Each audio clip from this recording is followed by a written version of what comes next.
दरवाजा बंद कर दीजिए।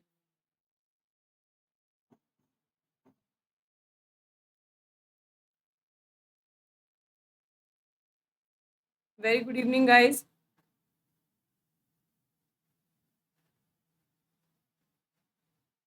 क्या हो गया भैया? इन्फॉर्मेशन नहीं है क्या आप लोगों तक की क्लास होगी? Very good evening to all of you.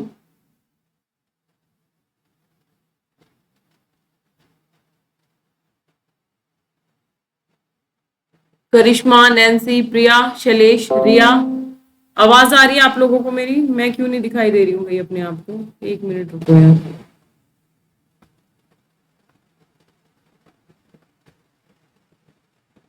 Very good evening to all of you.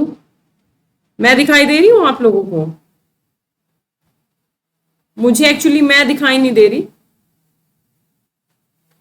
मैं दिख रही हूँ क्या? Very good evening to all of you. नहीं ना? हम्म आवाज आ रही होगी बस, है ना? खाली आवाज आ रही होगी, मैं दिखाई नहीं दे रही होंगी। ऐसा क्यों हुआ भाई? एक स्यापा थोड़ी ना जिंदगी में है। पता नहीं क्या हो गया। ओनली वॉइस आ रही है। रुको रुको, मैं कुछ करती हूँ। क्यों आ रहा है ऐसा? कर भी क्या सकती हूँ? एक मिनट रुको।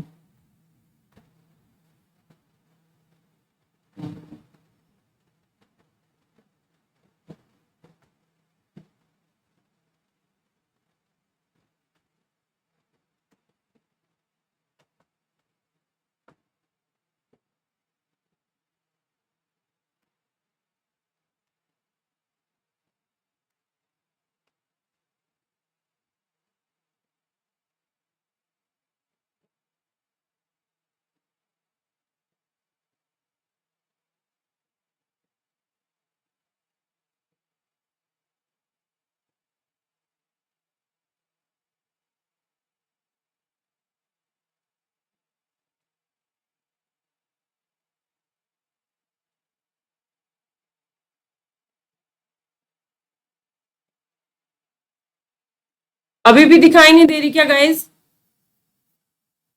कोई बताएगा मुझे? अब तो दिख गई, अब तो दिख गई।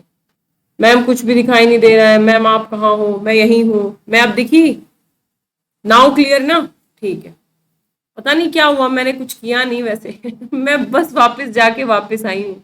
अपने आप हो गया कुछ चमत्कार टाइप। चलो अब ये बताओ, स्लाइड दिख रही है सही सही? सही सही दिख रही है ना? आवाज आ रही है, मैं दिख रही हूँ, स्लाइड दिख रही है। क्लास की शुरुआत करते हैं, है ना? All clear? ठीक है। ठीक है दोस्तों, आज की क्लास की शुरुआत करते हैं। स्वागत है आप सबका ललिता दहिया अकेडमी ऐप पे। हिस्ट्री ऑप्शन बहुत जल्द आने वाला है। इसका रजिस्ट्रेशन ओपन हो जाएगा और जितना जल्दी मतलब एक मिनिमम क्वांटिटी में बच्चे इकट्ठे हो जाएंगे, मैं उतना जल्दी हिस्ट्री ऑप्शन शुरू करवा दूंगी। ठीक है? इसके अलावा भारत और चाइना संबंधों की शुरुआत करते हैं आज से। देखो दोस्तों, जैसे जिस तरीके से हमने भारत और पाकिस्तान के संबंधों को समअप करके पढ़ा, आपसे कोई सर क्रीक विवाद पूछ ले, आपसे कोई आतंकवाद का मुद्दा पूछ ले, गिलगित बाल्टिस्तान का मुद्दा पूछ ले, आपसे कोई एक तरीके से भारत पाकिस्तान संबंधों की पृष्ठभूमि पूछ ले, क्या सुधार हो सकते हैं, क्या प्रयास किए जा सकते हैं, ये पूछ ले, आप सारे क्वेश्चन अटेम्प्ट करने की कंडीशन में रहोगे। बकायदा डेली न्यूज़पेपर पढ़ते रहो, छोटी छोटी न्यूज़ेस। अब जैसे मान लो आपने विदेश नीति पढ़ ली, एक बार मैं थोड़ा कमेंट सेक्शन पे आती हूँ, आप लोगों के कमेंट्स लेना जरूरी है। आईआर के पॉइंट ऑफ व्यू को समझो। नहीं क्यों नहीं है क्लास? मैसेज कर दो भाई, ग्रुप पे कोई मैसेज कर दो, क्लास है। मेरे पास दूसरा फोन नहीं है अभी।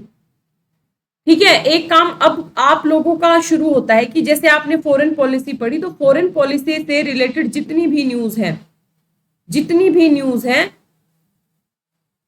एक मिनट यार, उन सबको अब आप लोगों को पढ़ना शुरू करना पड़ेगा। या हम इस तरीके से कह सकते हैं कि जैसे भारत पाकिस्तान रिलेशन से संबंधित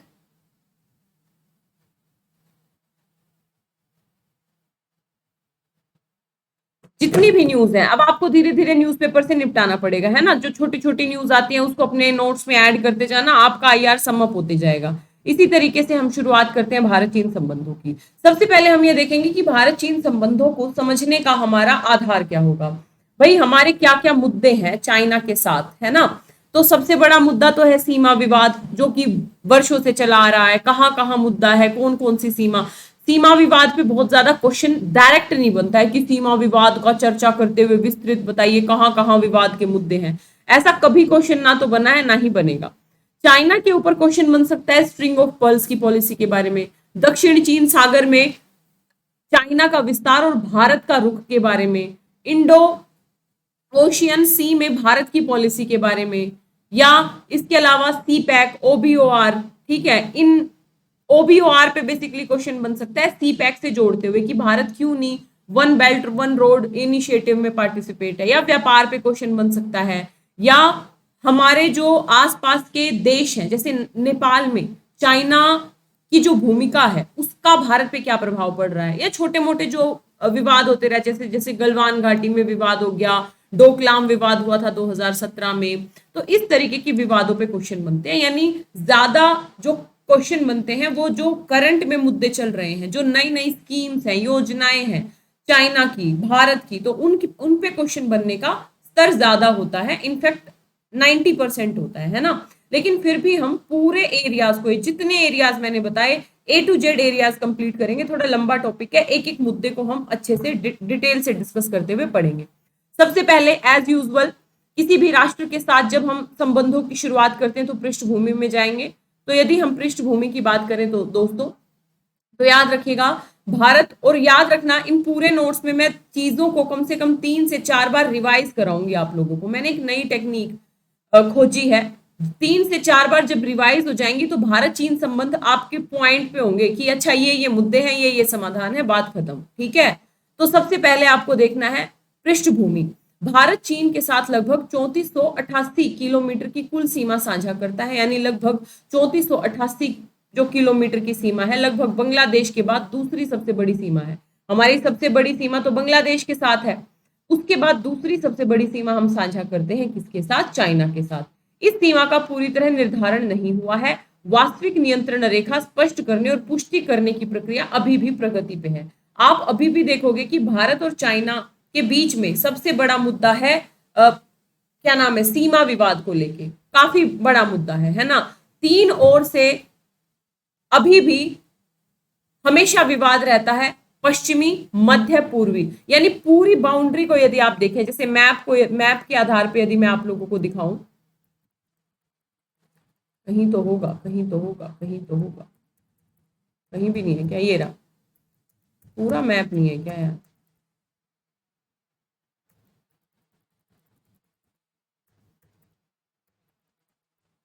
चलो कोई बात नहीं, इसमें अधूरा अधूरा दिया है। जैसे आप लोगों को अक्साई चीन तो मैं पाकिस्तान वाली क्लास में बता चुकी हूँ जहां पे मैंने पाकिस्तान करवाया। तो अक्साई चीन को लेके विवाद है ना। चाइना उस पे क्लेम करता है कि वो हमारा है, 1955 से ही क्लेम करता रहा है, और 1962 का वार जो भारत और चाइना के बीच में हुआ उसके बाद से तो चाइना ने पूरे क्षेत्र पे अधिकार जमा लिया, जो भी अक्साई चीन वाला एरिया है ना। याद रखना, तो उस एरिया पे विवाद रहता है। मध्य जो भाग है वो बहुत कम विवादित वाला एरिया है। अब बात करते हैं पूर्वी भाग की। तो पता है चाइना दावा करता है कि ये पूरा का पूरा अरुणाचल प्रदेश उसका भाग है, जबकि मैकमोहन लाइन यहां से जाती है, ये जो येलो लाइन है ना, यानी अरुणाचल प्रदेश के ऊपर से मैकमोहन लाइन जाती है। हम मैकमोहन लाइन को मानते हैं लेकिन चाइना नहीं मानता है। उसकी पृष्ठभूमि मैं आपको बताऊंगी। यानी यदि हम पूरे यहां हिमालय से लेके यहां अक्साई चीन से लेके और मध्य एरिया में भी विवाद है, लेकिन विवाद बहुत ज्यादा तीव्र नहीं है। यहाँ पे बड़ा विवाद आपको देखने को मिलेगा। और अरुणाचल प्रदेश में खासकर एक त्वांग जगह है, त्वांग घाटी, उसको लेके चाइना हमेशा दावा करता रहता है कि भाई ये हमारा एरिया है। यानी सीमा विवाद बहुत बड़े स्तर पे है भारत और चाइना के बीच में, जिसको सॉल्यूशन निकालने का प्रयास करता काफी बड़े स्तर पे किया गया, लेकिन अभी भी वो प्रगति पे है। या हालांकि मतलब क्या निकला, यानी अभी भी उस सॉल्यूशन को हम निकाल नहीं पाए हैं, ठीक है। अब यह क्षेत्र अधिक ऊंचाई वाला भूभाग है जो भी विवादित क्षेत्र है, और इन क्षेत्रों में अवसंरचना का पर्याप्त विकास नहीं हुआ है। भाई आप देखोगे जितने भी विवाद हैं वो पूरे उत्तरी क्षेत्र में होंगे ना, हिमालयी क्षेत्र में। चीन भारतीय सीमा को 3 क्षेत्रों में विभाजित किया जा सकता है, जैसे पश्चिमी क्षेत्र जिसमें अक्साई चीन वाला आ जाएगा, मध्य क्षेत्र और पूर्वी क्षेत्र यानी अरुणाचल प्रदेश वाला भाग। अब 2005 में प्रधानमंत्री थे चाइना के हु जिनताओ। इन्होंने भारत की यात्रा के दौरान दोनों पक्षों ने रणनीतिक भागीदारी समझौते पर हस्ताक्षर किए। मतलब प्रयास दिखते रहे हैं हमें कुछ कुछ करने के, भाई कुछ पॉजिटिव करने के, कि भाई रणनीतिक भागीदारी करेंगे हम। 30 वर्ष के बाद से अधिक नियमित बातचीत के बावजूद चीन तथा भारत के सीमा विवाद मुद्दे अभी भी जटिल तथा कठिन बने हुए हैं, यानी सीमा विवाद मुद्दों को अभी तक सुलझाया नहीं गया है। चीन भारतीय राज्य जम्मू कश्मीर में 38,000 वर्ग किलोमीटर भूमि पर अवैध रूप से अधिकार जमाए बैठा है, और ये अधिकार याद रखना 1955 से ही क्लेम करता है अक्साई चीन को चाइना, लेकिन 1962 के भारत चीन युद्ध के बाद से तो उसने अधिकार जमा ही लिया। और अभी जो ये अक्साई चीन है, जो मैंने पाकिस्तान वाले चैप्टर में आपको पूरा मैप भी दिखाया था, उस अक्साई चीन में भी भारत, इसका चाइना की सेना, चाइना का अवसंरचना, सब कुछ चाइना का है ना। तो अक्साई चीन में अपना दावा लगा के बैठा है। इसके साथ ही 1963 के चीन पाकिस्तान सीमा समझौते के अंतर्गत पाकिस्तान ने पाक अधिकृत कश्मीर में से लगभग, ये वर्ग याद नहीं रखने आपको मेंस में, इतने वर्ग का बिल्कुल याद नहीं रखना है। आपको पता है ना कौन सी वैली दी थी पाकिस्तान ने चाइना को गिफ्ट में, जो गिलगित बाल्टिस्तान के जस्ट उत्तर में पड़ती है, क्या नाम है उसका, सक्षम वैली।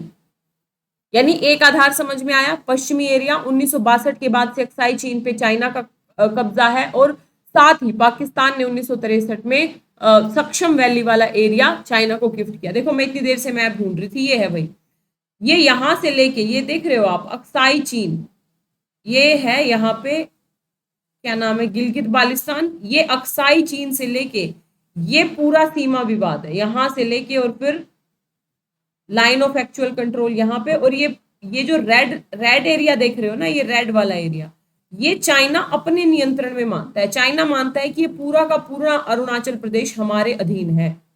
उसके पीछे का आधार क्या देता है अभी मैं बताऊंगी आप लोगों को। चीन ने 1950 के दशक में हिमालय क्षेत्र में अपनी सलामी रणनीति को और प्रखर किया। याद रखिएगा दोस्तों, चाइना की ये सलामी टैक्टिक बोलते हैं इसको, सलामी रणनीति। इसका यूज करना है जब भी आप चाइना लिखोगे। जैसे पाकिस्तान में मैंने आपको कुछ कुछ वर्ड्स बताए हैं, है ना, तो उन वर्ड्स को आप पाकिस्तान वाले नोट्स में एक जगह लिख लेना है। ऐसे जब चाइना की बात करोगे ना, हमेशा आपको सलामी टैक्टिक्स का यूज करना है, इस वर्ड का यूज करना है। इसका मतलब होता है कि किसी देश के द्वारा अपने देश के प्रसार का प्रयास करना अलग अलग माध्यमों से, चाहे धमकी के माध्यम से हो, चाहे व्यापार के माध्यम से हो, by hook and by crook अपनी क्षेत्र सीमाओं का विस्तार करना। चाइना की ये सलामी जो टैक्टिक है, रणनीति है, ये आप शुरू से ही देख सकते हो। जैसे उसने तिब्बत को हथियाया, ठीक है, जैसे उसने दक्षिण चीन सागर में वो हमेशा क्लेम करता है कि भाई ये द्वीप मेरा है, या 1962 के युद्ध में अक्साई चीन पे अवैध कब्जा कर लिया। तो ये सब सलामी रणनीति का ही हिस्सा है, ठीक है। तो सलामी रणनीति को आपको याद रखना है कि 1950 के दशक से ही जो चाइना है वो हिमालयी क्षेत्र में सलामी रणनीति को और प्रखर किया। जब उसने आरक्षित क्षेत्र में गुप्त रूप से इसने इतना याद रखने की जरूरत नहीं है, गुप्त रूप से ना 1955 में ही क्या किया था, इस अक्साई चीन को जोड़ते हुए एक रणनीतिक हाईवे बना लिया था और अक्साई चीन को हड़प लिया था। और फाइनली 1962 के बाद से तो बिल्कुल खुलेआम कब्जा कर लिया इस पे। तो सलामी रणनीति के तहत चाइना अपने साम्राज्य, अपने देश का अलग अलग देशों में व्यापार, धमकी इत्यादि, मतलब अलग अलग तरीकों से विस्तार करता है ना। तो ये विस्तार उसी समय से जारी है। 1993 में भारत चीन सीमा क्षेत्रों में वास्तविक नियंत्रण रेखा पर शांति बनाए रखने संबंधी पहली बार समझौता हुआ था 1993 में। 1993 में LAC line of actual control, ये जो पूरी आप रेड लाइन देख रहे हो ना, यहाँ से लेके ये जो भारत और चाइना को अलग करती है, हालांकि हमारा अरुणाचल प्रदेश तो हमारा है, हम इसको लाइन ऑफ कंट्रोल मानते हैं, ये जो ऊपर से है। और चाइना इस इधर वाले एरिया को नकारता है। क्यों? चाइना कहता है अरुणाचल प्रदेश हमारा है। उसके पीछे क्या क्लेम देता है आगे आएगा, मैं अभी बताऊंगी, बीच में बता दूंगी तो फिर आगे भी आएगा, 2 बार पढ़ूंगी।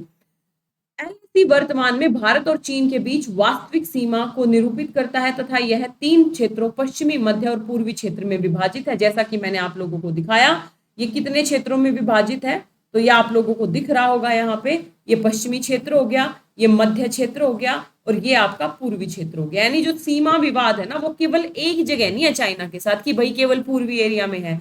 इतना बस आपको पता होना चाहिए कि भारत और चाइना का विवाद जो है को हम 3 आधारों पे बांटते हैं, पश्चिमी, मध्य और पूर्वी, जहां पे चाइना अक्साई चीन से लेके मध्य का भले ही बहुत ज्यादा विवादित एरिया नहीं है, लेकिन पूरे के पूरे अरुणाचल प्रदेश पे अपना क्लेम करता है। ठीक है, सलामी टैक्टिक्स मैंने आपको बता दी, इसकी कोई जरूरत नहीं है। बीजिंग, ये फिर क्रम चलते रहे हैं, 2003 में प्रयास हुए, 2005 में प्रयास हुए और एक तरीके से 2005 में चाइना की तरफ से एक पॉजिटिव रुख ये हुआ कि चाइना ने ना सिक्किम को भारतीय संघ का राज्य मान लिया था। ये एक पॉजिटिव पहलू हम देखते हैं कि चाइना ने 2005 को सिक्किम को भारतीय राज्य मान लिया।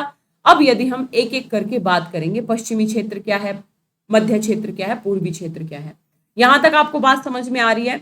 यानी टोटल एरिया कितना है, विवाद कहां कहां है, चाइना का क्लेम क्या है, सलामी रणनीति क्या है और चाइना किस तरीके से व्यापार, धमकी, युद्ध इत्यादि के माध्यम से अपने क्षेत्र के विस्तार की नीति के तहत चाइना का विस्तार करने की ओर अग्रसर है। और ये पॉलिसी 1950 से ही वो फॉलो कर रहा है, जो कि आज तक फॉलो अप हो रही है। ठीक है, तो ये सब हमने देखा। इसमें बहुत ज्यादा याद रखने की जरूरत नहीं है, मैं बताऊंगी क्या क्या याद रखना है। यही चीजें मैं आज आपको 3 जगह पढ़ाने वाली हूं अलग अलग तरीके से। यहां तक किसी को कोई दिक्कत है तो पूछ लो।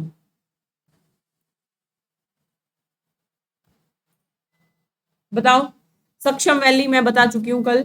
मैम, चाइना को ड्रैगन क्यों कहा जाता है? ड्रैगन इसी आधार पे आप देख सकते हो, सलामी रणनीति के आधार पे। वैसे ये जीके का क्वेश्चन है, इसको आप देख लेना। सलामी रणनीति याद रखना, जो आपके आईआर का पॉइंट ऑफ व्यू है।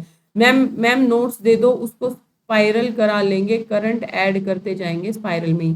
यार आमिर, पूरे नोट्स मेरे पास भी प्रिपेयर नहीं है, मैं एक एक टॉपिक पढ़ाती हूँ, एक एक नोट्स प्रिपेयर कर रही हूँ। शुरुआत में मेरे को मेहनत है, 1-1.5 साल मेरी बहुत तगड़े वाली मेहनत है और मैं इस चीज को एक्सेप्ट करती हूँ, क्योंकि मैं नोट्स बनाती हूँ, नोट्स पीपीटी बनवाती हूँ, साथ साथ बना रही हूँ। कंप्लीट नोट्स मेरे तैयार नहीं है, पॉलिटी के फिर भी तैयार है, आईआर तो मैं डेली बना रही हूँ। जैसे गवर्नेंस वगैरह तैयार हो चुके हैं, लेकिन आईआर में काफी सारी चीजें मुझे करनी होती हैं। ठीक है, यहां तक समझ में आया? अब यदि हम पश्चिमी क्षेत्र की बात करें तो फटाफट निकलते हैं। आपको पता है अक्साई चीन लगभग 38,000 वर्ग किलोमीटर का सबसे बड़ा विवादित क्षेत्र है।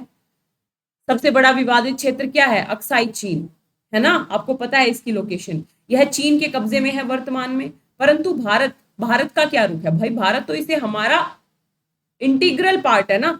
जम्मू और कश्मीर के लद्दाख जिले के एक अंग के रूप में दावा करता है भारत कि भाई ये हमारा भाग है। चाइना ने जबरदस्ती कब्जा किया है अक्साई चीन पे।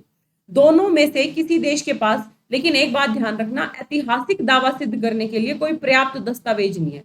जैसे आप देखोगे पूर्वोत्तर वाली सीमा है ना, जो अरुणाचल प्रदेश वाली, यहाँ पे भारत के लिए फिर भी ऐतिहासिक दावा है। 1914 की एक संधि हुई थी ब्रिटिशर्स और तिब्बत के बीच में, जहां पे इस सीमा को स्वीकार कर लिया गया था।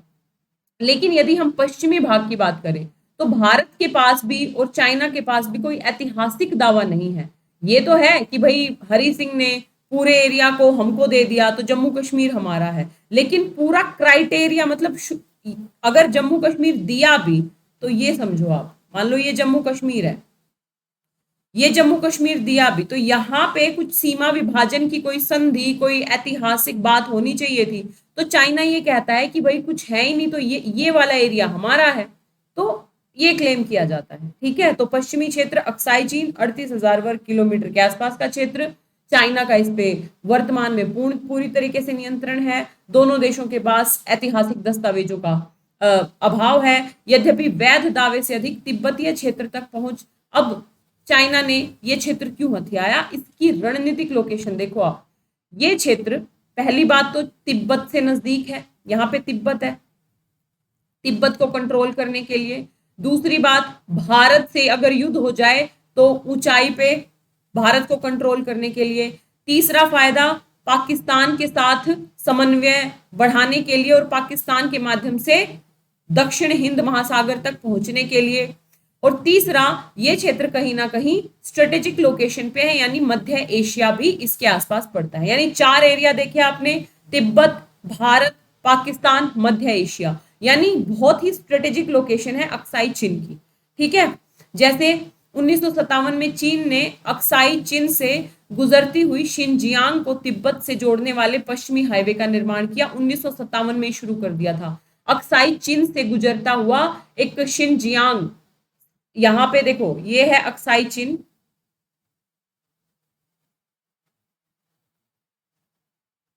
ये है अक्साई चिन, यहाँ पे है शिनजियांग, शिनजियांग से जोड़ता हुआ एक हाईवे, मतलब यहां से लेके यहां तक जाएगा हाईवे, तिब्बत तक पश्चिमी हाईवे का निर्माण किया। याद रखना 1957 में ही कर दिया था ये, युद्ध से पहले ही। 1962 के पश्चात अंततोगत्वा इस पे अपना अधिकार जमा लिया। लद्दाख क्षेत्र में युद्ध के पश्चात चीनी सेना की स्थिति, यानी ये तो एक अलग बात है, यानी वर्तमान में यहाँ पे काफी विवाद भी होते रहते हैं। उस विवाद का बहुत बड़ा रीजन क्या है, जैसे अक्साई जो चिन्ह है, यानी जो एरिया है पश्चिमी भाग वाला, इसका ना सीमांकन बहुत ज्यादा जटिल है, क्योंकि यह कभी भी अधिवासित क्षेत्र नहीं रहा। इसका सीमांकन करने में दिक्कत आती है। अब जैसे आप देखोगे गलवान वाला मैं मुद्दा पढ़ाऊंगी आपको करंट में। अब जैसे मान लो अक्साई चीन है यहां से, अब यहाँ पे है गलवान वैली, ये LAC है, ये जो लाल मैंने खींची है LAC है।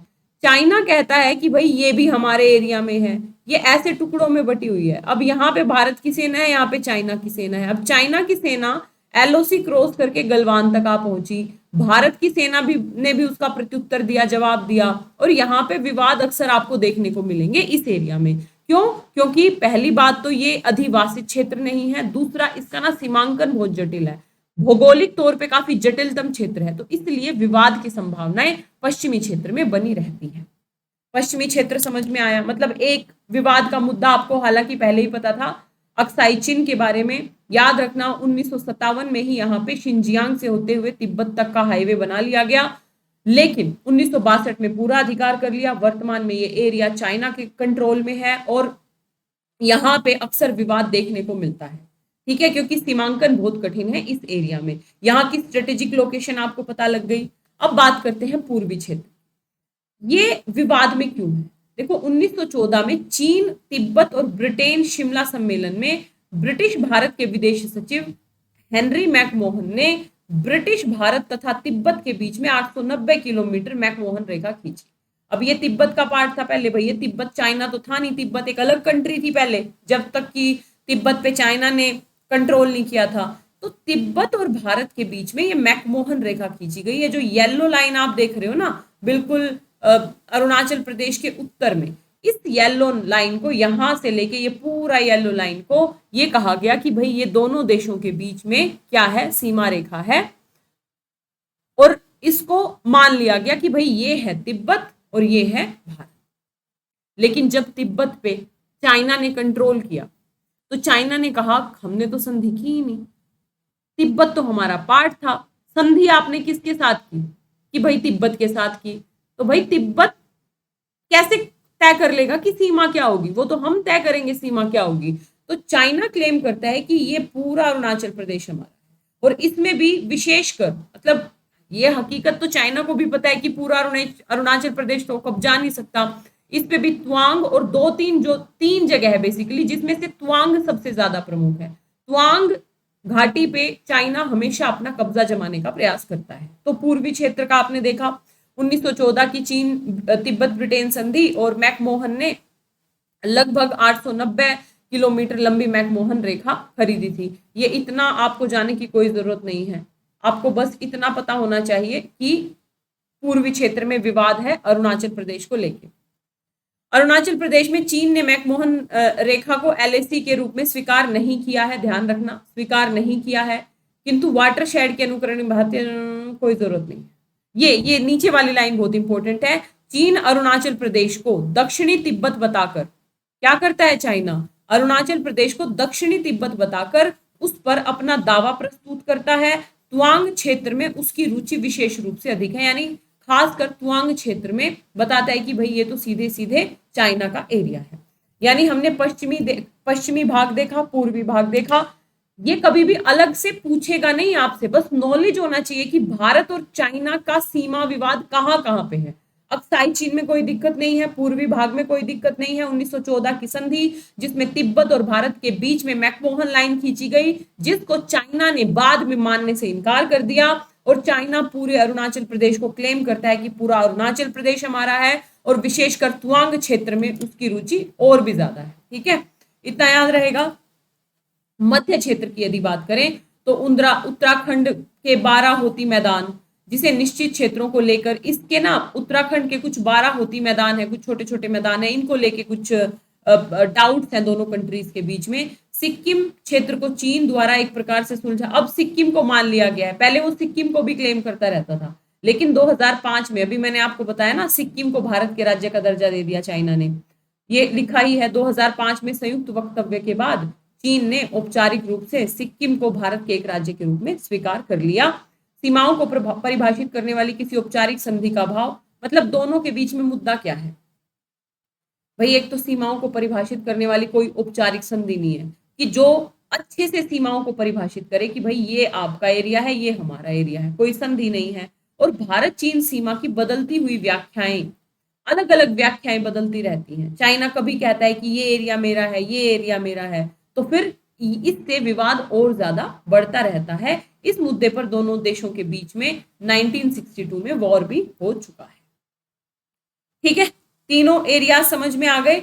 याद रखना, ज्यादा जो विवादित एरिया है वो पश्चिमी और पूर्वी एरिया है। मध्य एरिया में बहुत छुटमुट विवाद होते हैं, उत्तराखंड के कुछ मैदानी एरिया पे इधर उधर क्लेम होता है, बाकी बहुत ज्यादा विवाद नहीं है। 2003 में प्रधानमंत्री वाजपेयी ने चीन की यात्रा के दौरान सर्वोच्च स्तर पर द्विपक्षीय समझौता किया और ये कहा कि भाई बातचीत के माध्यम से हम आगे बढ़ने का प्रयास करेंगे।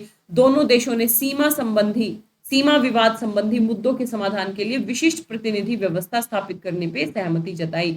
यानी 2003 में दोनों देशों ने यह सहमति जताई कि भाई सीमा मुद्दे पे विशिष्ट प्रतिनिधि व्यवस्था। विशिष्ट प्रतिनिधि व्यवस्था का मतलब क्या होता है कि भाई चाइना की तरफ से 2 प्रतिनिधि, 3 प्रतिनिधि या जितने भी प्रतिनिधि होंगे, और भारत की तरफ से भी होंगे, और ये आपस में वार्ता करेंगे सीमा संबंधी मुद्दों पर। यानी विशिष्ट प्रतिनिधि व्यवस्था की शुरुआत कर दी 2003 में सीमा संबंधी मुद्दों पर। अब एक बार देख लें, सीमा विवादों के समाधान के लिए वार्ताओं के 3 चरण वाली प्रक्रिया से गुजरने की आशा की जाती है। पहला, भाई सीमा संबंधी विवादों को कैसे हल किया जा सकता है, तो 3 स्तर पे किया जा सकता है। एक तो व्यापक सिद्धांत और ऐसे राजनीतिक मानदंडों पर सहमति जिनका अनुपालन सीमा विवादों को सुलझाने के लिए किया जाए। भाई एक तो व्यापक सिद्धांत बनाए जाए और राजनीतिक मानदंडों पे सहमति होनी चाहिए, यानी जो व्यापक सिद्धांत बने सीमा के, जो भी डिमार्केशन होगा उस पे दोनों देश सहमत हो, तभी सीमा विवाद सुलझाया जा सकता है। दूसरा, सभी क्षेत्रों में विवादों को सुलझाने के लिए व्यापक कार्य योजना, भाई एक व्यापक कार्य योजना बने, यानी डेडिकेटेड वर्क फोर्स बने और सीमा विवाद पे डेडिकेटेड वर्क फोर्स बात करे। और तीसरा, मानचित्रों तथा भूमि पर सीमांकन, जब वार्ता सुलझे तो उसको बिल्कुल मानचित्रों पे और भूमि पे उसका अंकन कर दिया जाए कि भाई ये एरिया चाइना का है, ये भारत का है। ठीक है, तो त्रिस्तरीय प्रयास हो सकते हैं कि भाई व्यापक सिद्धांत और राजनीतिक जो मानदंड है उन पे सहमति हो, व्यापक कार्य योजना हो, मानचित्रों और भूमि पर सीमा का अंकन हो। 2005 में राजनीतिक मानदंडों और मार्गदर्शन सिद्धांतों को लेकर एक समझौते पे सहमति बनी, जिसका अनुपालन सीमा विवाद समाधान के लिए किया जाएगा।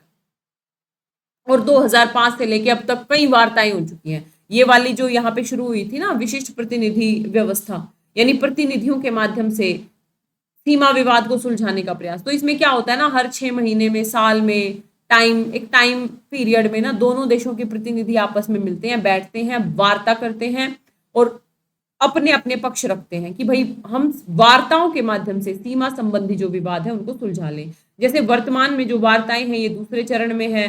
2017 में भी बैठक हुई इस व्यापक कार्य योजना पर सहमति स्थापित करने के उद्देश्य से, लगभग 20वां दौर चल रहा है वार्ताओं का। इसके बाद बातचीत अंतिम चरण में प्रवेश कर सकती है। कुछ पर्यवेक्षकों ने ऐसी राय दी है कि 3 चरणों की प्रक्रिया के दूसरे चरण में वार्ताएं अवरोध में फंस के रह गई हैं। इतना उलझने की जरूरत नहीं है, इतना याद रखना है कि भाई मुद्दे हैं, दोनों देश प्रयास कर रहे हैं वार्ताओं के माध्यम से एक तरीके से किसी सहमति पे निकलने के। 20 दौर की वार्ताएं लगभग हो चुकी हैं दोनों देशों की सीमाओं के बीच में। हालांकि अभी भी निश्चित रूप से आम सहमति नहीं बन पाई है, लेकिन सीमा संबंधी मुद्दों का हल वार्ता के माध्यम से ही निकाला जा सकता है। यहां तक किसी भी बच्चे को कोई दिक्कत, फिर ये मैं आप लोगों को बताऊंगी अलग अलग। ठीक है, आ रही हूं आपके कमेंट सेक्शन में। इसी पॉइंट को अभी मैं दोबारा पढ़ाऊंगी आप लोगों को, सेम पॉइंट को। मेरा टारगेट क्या है ना, मैंने क्या किया, 2-3 अलग अलग जो नोट्स थे उनको कंबाइंड किया और उनको एक साथ जोड़ा नहीं। मेरे 10 मिनट एक्स्ट्रा लगेंगे, लेकिन मेरे 10 मिनट एक्स्ट्रा में आप लोगों के दिमाग में चाइना भारत के क्या क्या मुद्दे हैं वो बिल्कुल पिक्चर क्लियर हो जाएगी। ठीक है,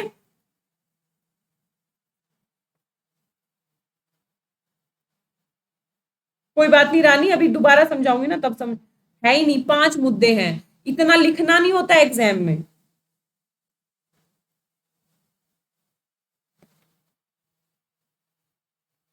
मैं बता रही हूँ अमिताभ, अभी दोबारा समझा रही हूँ। क्या बताया मैंने, देखो मैं एक बार स्लाइड पे आ जाती हूँ, यहाँ पे मैं हैंग कर जाती हूँ। क्या बताया मैंने भाई, सबसे पहली बात, भारत और चाइना के बीच में सीमा संबंधी मुद्दे। ठीक है जी, कौन कौन सी सीमा से संबंधित मुद्दे हैं, तो हमें ज्योग्राफी पता होनी चाहिए। तो जी पश्चिमी सीमा संबंधी मुद्दे हैं, पूर्वी सीमा संबंधी मुद्दे हैं, मध्य सीमा संबंधी मुद्दे हैं। जो मध्य सीमा संबंधी मुद्दे हैं वो ज्यादा हाईलाइटेड नहीं है, बहुत ज्यादा तीव्र नहीं है, बहुत ज्यादा विवादित नहीं है। मुद्दा है, सबसे पहले पश्चिमी क्षेत्र की बात करें तो जी अक्साई चिन्ह का मुद्दा है। अक्साई चिन्ह में 1957 में ही शिनजियांग से जोड़ते हुए हाईवे बना लिया, तिब्बत तक जोड़ते हुए, और 1962 में चाइना ने अक्साई चीन पे अपना कंट्रोल कर लिया। ठीक है जी, यानी मुद्दा अक्साई चीन है, बहुत बढ़िया। अब अक्साई चीन मुद्दा है तो इसके स्ट्रेटेजिक क्या कारण है, तो इसके 4 बड़े कारण बताए कि भाई भारत को कंट्रोल करना, तिब्बत को कंट्रोल करना, पाकिस्तान को कंट्रोल करना, दक्षिण हिंद महासागर तक पहुंचना पाकिस्तान के माध्यम से, और मध्य एशिया तक कंट्रोल करना। स्ट्रेटेजिक लोकेशन समझ में आ गई, मुद्दा समझ में आ गया। अब दूसरी बात करते हैं जी, मध्य को का कोई विवादित है नहीं, उत्तराखंड के आसपास थोड़ा बहुत विवाद है, बहुत ज्यादा हाईलाइटेड नहीं है। अब बात करते हैं पूर्वी एरिया की। तो जी पूर्वी एरिया को लेके पूरे अरुणाचल प्रदेश पे चाइना अपना क्लेम करता है। तो जी क्यों करता है, तो 1914 में एक संधि हुई थी तिब्बत और भारत के बीच में, और मैकमोहन लाइन खींची गई थी जो कि अरुणाचल प्रदेश के उत्तर से होके गुजरती है ना, जिसमें डिवाइड किया गया कि भाई अरुणाचल प्रदेश के उत्तर में तिब्बत है और नीचे अरुणाचल प्रदेश भारत का हिस्सा है। ठीक है जी, अब ये चाइना मानता ही नहीं है कि ये संधि तो तिब्बत के साथ की थी, तिब्बत को तो अधिकार ही नहीं था संधि करने का। क्यों, क्योंकि तिब्बत तो हमारा पार्ट है ना, हमारा नियंत्रण है तिब्बत पे, तो हम नहीं मानते जी मैकमोहन लाइन को, और पूरा अरुणाचल प्रदेश हमारा है, ये क्लेम करता है चाइना। यानी क्या पिक्चर क्लियर हुई, चाइना के साथ भारत का सीमा विवाद सबसे बड़े बड़े स्तर पे है, पूरी ही पूरी सीमा पे विवाद है, पश्चिम में है, पूर्व में है, मध्य में है। इतना सा कंसेप्ट पढ़ाया है। इसके अलावा कब वार्ता हुई, कभी आपको एग्जाम में याद ही नहीं रहेगा कि 2005 में क्या वार्ता हुई, 7 में, ये तो बस पढ़ाने के लिए पढ़ाया जाता है। आपके कंसेप्ट यहां से बस क्लियर होने चाहिए। अब मुझे ये बताओ, अब जो मैंने दोबारा रिवाइज किया तो थोड़ा थोड़ा और पल्ले पड़ा, तीसरी बार फिर पढ़ाऊंगी, टेंशन मत लो। जब तक बिल्कुल समझ में नहीं आएगा मैं उठूंगी नहीं यहां से, ठीक है, ये मेरी गारंटी है। मैम चाइना के बारे में बताओ, ये दोनों कब अलग अलग हुए, चाइना के कौन दोनों कब अलग अलग हुए? वो वर्ल्ड हिस्ट्री का टॉपिक है, वो हमें चाइना चाइना का इतिहास पर बताने के लिए थोड़ी ना बैठी हूं मैं यहाँ पे। वो वर्ल्ड हिस्ट्री में पढ़ेंगे, चाइना क्रांति 1949 की, ठीक है, वो हम वर्ल्ड हिस्ट्री में पढ़ेंगे, वो यहाँ वाला टॉपिक नहीं है। दोनों टॉपिक को मिक्स नहीं कर सकती हूँ मैं, ठीक है, मेरी अपनी सीमाएं हैं। अब बात करते हैं, एक बार ये हम पढ़ लें फिर दोबारा इसी टॉपिक पे आएंगे। नवंबर 2013, क्योंकि करंट का मुद्दा है, मनमोहन सिंह जी ने बीजिंग की यात्रा की थी और सीमा प्रतिरक्षा, ये याद रखना, बॉर्डर डिफेंस कॉरपोरेशन एग्रीमेंट पे हस्ताक्षर किए थे भाई 2013 में। 2013 में मनमोहन सिंह की बीजिंग यात्रा, इसमें दोनों पक्षों ने सीमा प्रतिरक्षा सहयोग समझौता, इसे border defence corporation agreement BDCA पर हस्ताक्षर किए। इसका लक्ष्य आधार स्तर पर बातचीत में विस्तार करना तथा सैन्य टकरावों से बचने के लिए गश्ती नियमों, यानी हमने 2013 में बॉर्डर डिफेंस कॉरपोरेशन एग्रीमेंट पे साइन किए ताकि बातचीत के माध्यम से मुद्दों का समाधान किया जा सके, यहां तक। और फिर 2017 में हम कहाँ बैठे थे, ये क्या नाम है आपका, अरे बहुत फेमस महाबलीपुरम। मैं वो वार्ता भी बताऊंगी मोदी जी और जो चाइना के प्रधानमंत्री के बीच में हुई है, ठीक है। यहां तक समझ में आया। अब डोकलाम पे बाद में जाऊंगी, पहले मैं सीमा पे आती हूँ। सीमा विवाद, नदियां बाद में आऊंगी, व्यापार अर्थव्यवस्था बाद में आऊंगी, बहुपक्षीय जुड़ाव, ओबी और ये सब बाद में पढ़ाऊंगी। यहाँ पे आते हैं। फिर से आ जाते हैं भारत चीन सीमा विवाद, ठीक है। फिर से एक बार फटाफट देख लो, जो पढ़ा है उसको रिवाइज कर लो। देखो, भारत और चीन के मध्य सीमा सर्वत्र स्पष्ट रूप से सीमांकित नहीं है, यानी भारत और चीन की सीमा स्पष्ट तौर पे सीमांकित नहीं है कि भाई ये एरिया चाइना का है, ये एरिया पाकिस्तान का। ये जो रेखा है ना, सीमा है ना, ये टूटी फूटी है। चाइना हमेशा यहाँ पे क्लेम करता रहता है, कई बार यहाँ अब सीमा है एलएसी यहाँ से और चाइना क्लेम कर देता है यहाँ पे, तो यहाँ पे सीमांकन नहीं है। और विवाद का सबसे बड़ा मुद्दा है भारत और चाइना के बीच में सीमा विवाद। एलएसी भी पारस्परिक रूप से सहमत सीमा रेखा नहीं है। ये जो एलएसी है ना, इसको भी चाइना नहीं मानता। जैसे मैंने आपको बताया, अरुणाचल प्रदेश में एलएसी को चाइना मानता ही नहीं है, कहता है कि ये जो मैकमोहन रेखा है हम इसको मानेंगे ही नहीं, क्योंकि ये समझौता तो हमने नहीं किया है ना। तो पहला मुद्दा समझ में आया कि सर्वत्र जो सीमा है वो स्पष्ट नहीं है, और जो एलएसी है उसको भी पारस्परिक तौर पे दोनों देश मतलब एक सहमत सीमा नहीं मान सकते उसको। एलएसी क्या है, तो एलएसी वह सीमांकन है जो भारत नियंत्रित क्षेत्र को चीन नियंत्रित क्षेत्र से पृथक करती है। वर्तमान में यदि एलएसी की बात करें तो एलएसी को आप एक ऐसी सीमा लाइन मान सकते हैं जो भारत और चाइना के एरियाज को पृथक पृथक करती है, पूरी लाइन। ये एलएसी आपको अक्साई चीन को इधर करते हुए यहां से लेके पूरा अरुणाचल प्रदेश को कवर करती है। तो एलएसी वर्तमान में क्या है, एक ऐसी लाइन है जो चाइना के नियंत्रित क्षेत्र और भारत के नियंत्रित क्षेत्र दोनों को अलग अलग करती है। भारत द्वारा, जो भारत है ना, उसके द्वारा एलएसी की लंबाई लगभग 3438 किलोमीटर मानी जाती है, और चाइना इसको मात्र 2000 किलोमीटर स्वीकार करता है। क्यों, ये कहता है कि भाई ये जो पूर्वी एलएसी है ये तो है ही नहीं, अरुणाचल प्रदेश सारा हमारा है। समझे मेरी बात को। तो ये सीमा विवाद है। एलएसी को 3 भागों में विभाजित किया जाता है, पश्चिम, मध्य और पूर्वी। पश्चिमी क्षेत्र में आपको बता चुकी हूँ। सीमा विवाद 1860 के दशक में ही, ये इतना जाने की जरूरत नहीं है, ये जॉनसन रेखा, कुनलुन पर्वत, ये बिल्कुल याद नहीं रखना, कहीं काम नहीं आएगा। आपको बस ये याद रखना है कि भाई अक्साई चीन को, जम्मू और कश्मीर की अक्साई चीन पे क्या करती है, चाइना अपना दावा करती है। भारत द्वारा जॉनसन रेखा को मान्यता प्रदान करते हुए अक्साई चीन पर अपना राज्य क्षेत्र का दावा, भारत इस पे अपना दावा करता है। हालांकि चीन इस रेखा को स्वीकृति प्रदान नहीं करता तथा इसकी बजाय वह मैकडोनल्ड रेखा को स्वीकार करता है, जो अक्साई चीन को उसके नियंत्रण में दर्शाती है। यानी आपको सिर्फ इतना याद रखना है कि जो पश्चिम एरिया है वहां पे चाइना अक्साई चीन पे अपना दावा करता है और भारत उसको अपना पार्ट बताता है। यानी सबसे बड़ा मुद्दा पश्चिमी क्षेत्र में अक्साई चीन है। इतना तो क्लियर हो गया होगा। मध्य क्षेत्र की यदि बात करें तो हिमाचल प्रदेश, उत्तराखंड, यहाँ पे ना अत्यल्प मतलब छोटे मोटे विवाद हैं, जैसे बाड़ा होती, चमोली इत्यादि के कुछ इलाकों को छोड़ के एलएसी पे कोई विशिष्ट विवाद नहीं है। यानी मध्य वाला एरिया है भारत और चाइना के बीच में, शांति प्रिय हम मान सकते हैं, ठीक है। अब आते हैं पूर्वी क्षेत्र पे, तो अरुणाचल प्रदेश और सिक्किम। तो मैंने आपको बताया सिक्किम को तो 2005 में चाइना ने भारत का भाग मान लिया। अरुणाचल प्रदेश इस क्षेत्र में विवाद 1914 में चीन, भारत और तिब्बत के प्रतिनिधियों में शिमला बैठक में निर्धारित मैकमोहन रेखा से संबंधित है। हालांकि इस बैठक में चीनी प्रतिनिधियों द्वारा समझौते हेतु प्रयास प्रारंभ किए गए थे। बाद में चीनी प्रतिनिधि इन्होंने स्वीकार कर लिया था और यह समझौता तिब्बत और भारत के बीच में हो गया था।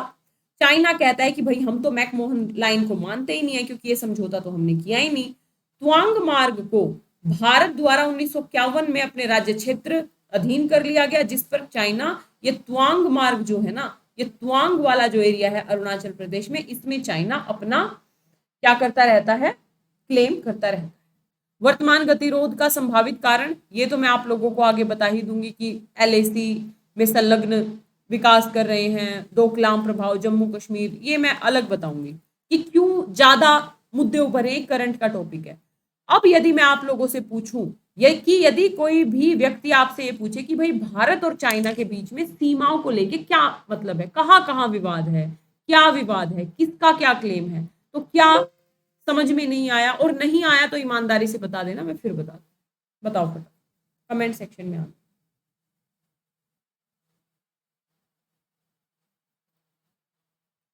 भाई साहब मेरे को ये वॉइस कम, बाकी लोगों की भी वॉइस कम है क्या?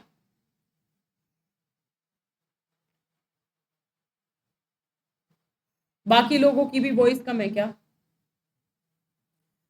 कुछ भी नहीं है यार, 3 एरिया है, मैंने आपको बताया सीमा विवाद। इतना उलझते काहे हो, मेरे को ये समझ में नहीं आ रही, इतना डीप में जाने की जरूरत नहीं होती, बस 3 चीजें यदि आपको पता है तो सीमा विवाद से संबंधित मुद्दे आपके समझ में आ जाएंगे। क्या बताया मैंने? ये मैप यदि आप लोगों को जूम करके मैं दिखाऊं, यही है विवाद की जड़। ये जो लाइन है ना, 1 मिनट रुक,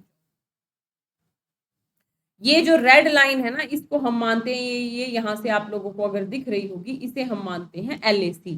यदि मैं इसको जूम करके दिखा दूं आपको, ये क्या हो गया भाई,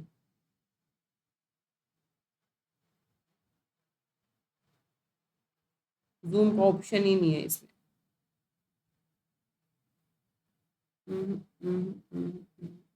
कोई बात नहीं, ठीक है। ये है LAC।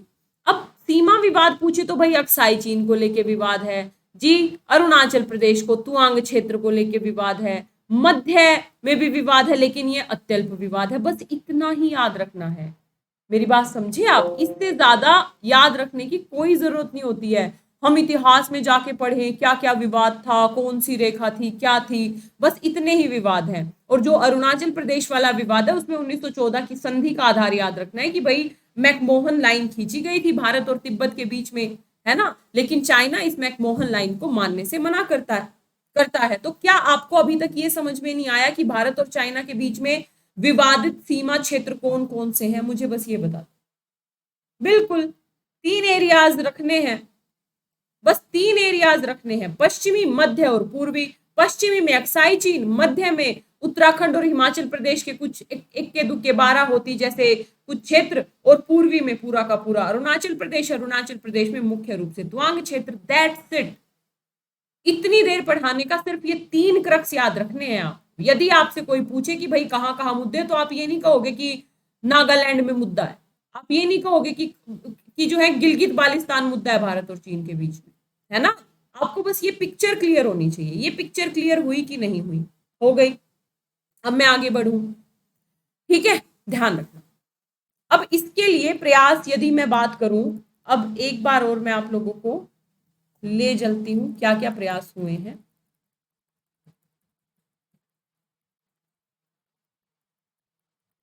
ये बता दिया है मैंने। यहाँ पे तो मैं आऊंगी आप लोगों के लिए, अलग अलग मुद्दे कौन कौन से हैं, और यहाँ पे मुझे बताना था आप लोगों को। 1 मिनट रुक जाओ भाई, भारत और नेपाल कैसे, ये सब मैं करंट कराऊंगी आप लोगों को।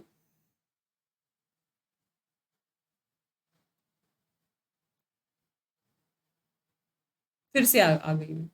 सीमा विवाद निपटान तंत्र, 2 लाइन का ये भी देख लो एक बार, है ना। उसके बाद आपका बिल्कुल क्रिस्टल क्लियर हो जाएगा। वैसे हो तो अभी भी जाना चाहिए, लेकिन पता नहीं क्यों कई बार हम नई चीज शुरू करते हैं ना, तो लगता है कि बस क्या क्या पढ़ लें। पढ़ना कुछ नहीं है, वही 3-4 चीजें हैं। परिचय, भारत और चाइना के बीच सीमा स्पष्ट रूप से पूरी तरह सीमांकित नहीं है, किसी को कोई डाउट नहीं। LAC के बारे में दोनों, LAC के विषय में भी दोनों के बीच में सहमति नहीं है। भाई LAC को दोनों देश लेके सहमत नहीं है, और खासकर चाइना सहमत नहीं है अरुणाचल प्रदेश वाले एरिया को लेके। बिल्कुल सही। LAC वह सीमांकन है। क्या है LAC? यदि आपसे पूछे LAC क्या है, तो भाई LAC वो सीमांकन है जो भारत नियंत्रित क्षेत्र और चाइना नियंत्रित क्षेत्र को अलग अलग करती है, लेकिन इस पे सहमति नहीं है ना। चाइना कई बार LAC के इधर वाले रीजन पे भी क्या करता रहता है, क्लेम करता रहता है कि ये मेरा है। यानी LAC पे सहमति नहीं होना सबसे बड़ा मुद्दा है, सबसे बड़ी समस्या यही है। भारत द्वारा, अब मैंने आपको बताया, भारत LAC की सीमा को 3438 किलोमीटर मानता है, जबकि चाइना इसे मात्र 2000 किलोमीटर मानता है LAC की सीमा को, है ना। यानी भारत LAC की सीमा को यहां से लेके यहां तक पूरा अरुणाचल प्रदेश तक कंप्लीट करता है, जबकि चाइना यहां से लेके यहां तक ही मानता है LAC को। तो ये मुद्दा है। यानी चाइना और भारत के बीच में LAC को लेके ही एक स्पष्टता नहीं है, एक तरीके से सहमति नहीं है। LAC को 3 भागों में विभाजित किया जाता है, इतना ही याद रखना है आपको। यदि सीमा विवाद पे क्वेश्चन आए तो यही कि भाई सीमांकन स्पष्ट नहीं है, एलएसी के बारे में सहमति नहीं है। एलएसी क्या है? चाइना, भारत के अकॉर्डिंग एलएसी 3438 किलोमीटर, चाइना के अकॉर्डिंग 2000 किलोमीटर। और यदि हम एलएसी को देखें तो 3 भागों में विभाजित किया जाता है, एक है पश्चिमी, एक है मध्य, एक है पूर्वी। पश्चिमी में अक्साई चीन को लेकर विवाद, मध्य में उत्तराखंड और हिमाचल प्रदेश के कुछ क्षेत्रों को लेकर विवाद, और पूर्वी में ये पूरे अरुणाचल प्रदेश और खासकर तवांग क्षेत्र को लेकर विवाद। इतना याद रखना है बस। सीमा विवाद में जो मैंने पढ़ाया उसका क्रक्स आपको मैंने यहाँ पे दे दिया। यदि हम सीमा विवाद निपटान तंत्र को देखें एक लाइन में, तो 1983 में सबसे पहले एलएसी पर शांति और संयम बनाए रखने के लिए समझौता हुआ था। 83 में नहीं हुआ था, ये 93 में हुआ था। 1993 में समझौता हुआ था कि भाई हम संयम रखेंगे और शांति रखेंगे। 96 में एलएसी पर सैन्य क्षेत्र में विश्वास बहाली जो उपायों पे चर्चा की गई कि भाई विश्वास बढ़ा के रखेंगे। याद रहेगा आपको 93 में क्या हुआ, 95 में क्या हुआ? ये तो बस पढ़ने के लिए हम पढ़ते हैं, है ना, कि भाई एक पूरा प्रोसेस चला है ताकि शांति बनी रहे सीमाओं पे। 93 में संयम शांति समझौता हुआ, 95 में विश्वास बहाली, 2005 में सैन्य क्षेत्र में विश्वास बहाली उपायों कि भाई हम सैन्य क्षेत्र में विश्वास बहाली का प्रयास करेंगे, युद्ध नहीं करेंगे, एक दूसरे के प्रति आक्रामक नीतियां नहीं अपनाएंगे। 2012 में चीन सीमा पर मामलों पर परामर्श और समन्वय हेतु कार्यकारी तंत्र की स्थापना की गई। और 2013 में मैंने अभी आपको बताया था BDCA, बॉर्डर डिस्प्यूट और जो भी था कुछ कॉम्प्रिहेंसिव जो भी था कोऑपरेशन समझौता, ठीक है, ये समझौता हो गया 2013 में। तो ये एक निपटान तंत्र चला है, यानी कि सीमा विवाद तो है लेकिन उसको निपटाने का प्रयास भी किया गया है। लेकिन अभी तक 20 दौर की वार्ताओं के बावजूद भी सीमा विवाद को सुलझाया नहीं गया है। यदि मैं सिर्फ इतना आप लोगों को बता दूं तो ये मोर देन इनफ है। अब मुझे बताओ, सीमा विवाद से रिलेटेड मैं 3 बार आप लोगों को क्लियर कर चुकी हूं, अब भी दिक्कत है क्या? अगर अब भी दिक्कत है तो फिर क्या कर सकते हैं? 3 एरियाज, बिल्कुल सही बात है, क्लियर हो गया ना? मैम सलामी टैक्सी, सलामी कुछ नहीं दोस्त, चाइना की एक नीति है जिसके माध्यम से वो व्यापार के माध्यम से, धमकी के माध्यम से, युद्ध के माध्यम से दूसरे क्षेत्रों पे कब्जा करने का प्रयास करता रहता है। जैसे उसने तिब्बत पे कब्जा किया, अक्साई चीन पे कब्जा किया, जैसे दक्षिण चीन महासागर के कुछ कुछ द्वीपों पे कब्जा करने की पॉलिसी अपना रहा है। या वर्तमान में आप देखोगे तो हम्बनटोटा को लीज पे ले लिया, पाकिस्तान कंगाली के कगार पे है। तो ये सब हम चाइना की सलामी टैक्टिक्स को बोल सकते हैं, है ना, यानी अपने क्षेत्र का विस्तार करना। यदि मैं एक लाइन में कहूं तो अपने अपने क्षेत्र का विस्तार करना। नींद में भी याद रहेगा ना? ठीक है, बहुत बढ़िया। अब आगे बढ़ू, चलो, इससे ज्यादा याद रखने की जरूरत नहीं होती, बस आपको इतना नॉलेज होना चाहिए। अब हम आगे आएंगे, एक टॉपिक यानी सीमा विवाद हमारा हो गया। अब हम बात करेंगे